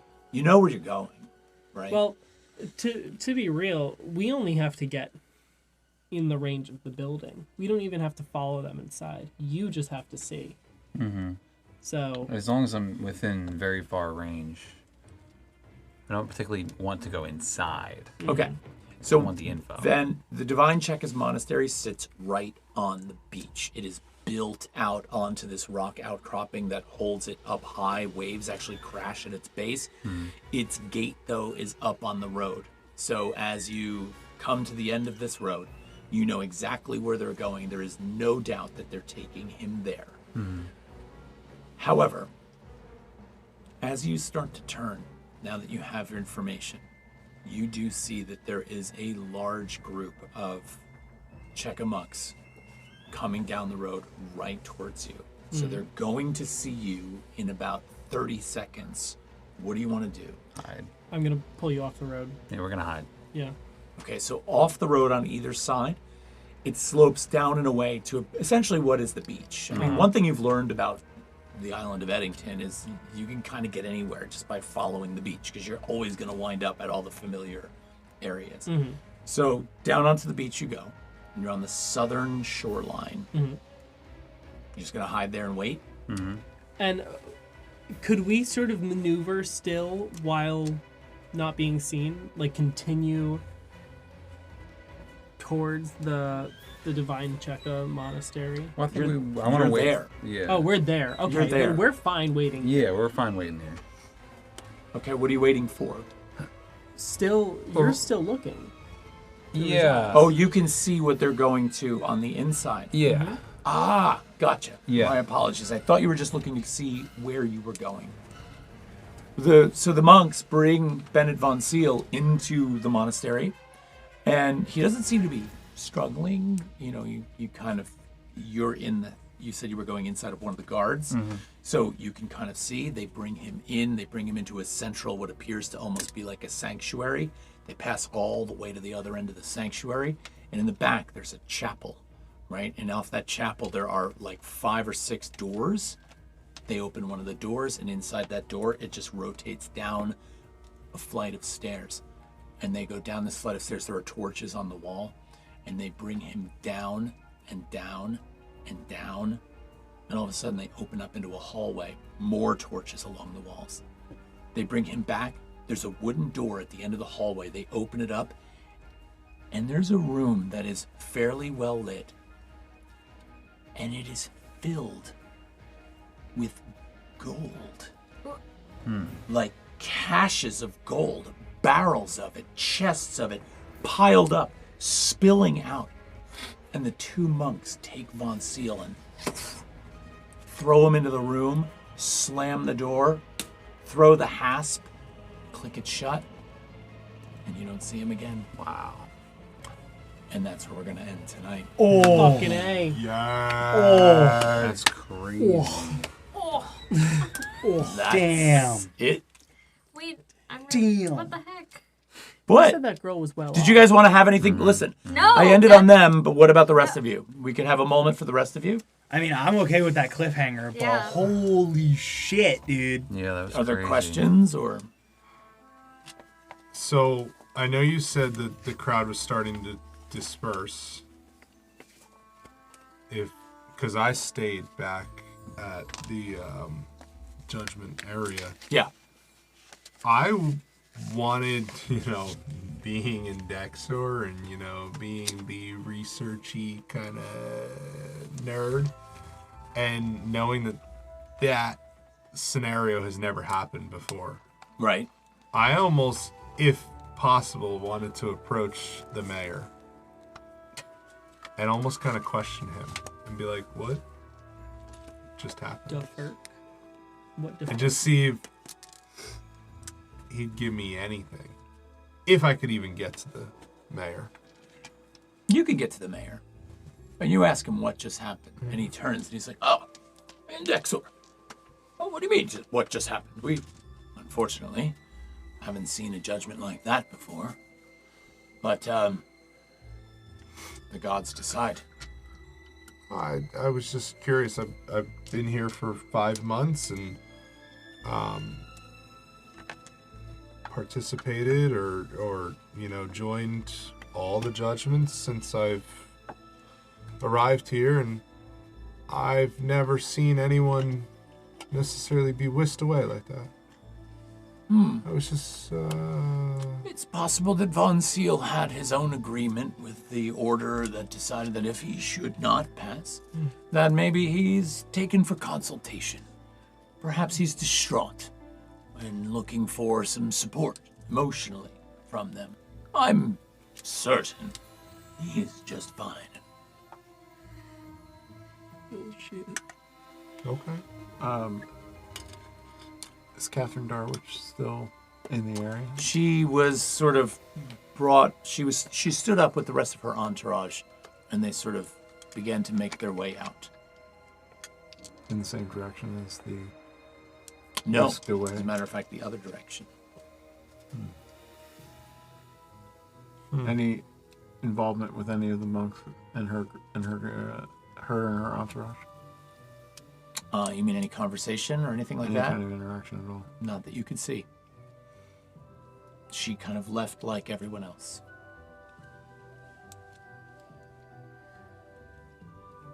Okay? Damn. We will pick up next week. Damn. All right? Damn. So, for those of you that watched tonight, I want to thank you sincerely. If you have not yet followed our channel, make sure to get down there and give us a follow and like this for us, please. Also, join our Discord. Over on our Discord, you can make predictions for next week's game when Rich puts them up, and you will be able to participate in Boons and Banes. So, looking forward to that. Anyway, we will see you next week for episode 2 of Entropy's Dawn. Thanks for watching, you guys. We love you guys. Can't wait for next week. See you soon. Ta-ta. Good night. Ta-ta!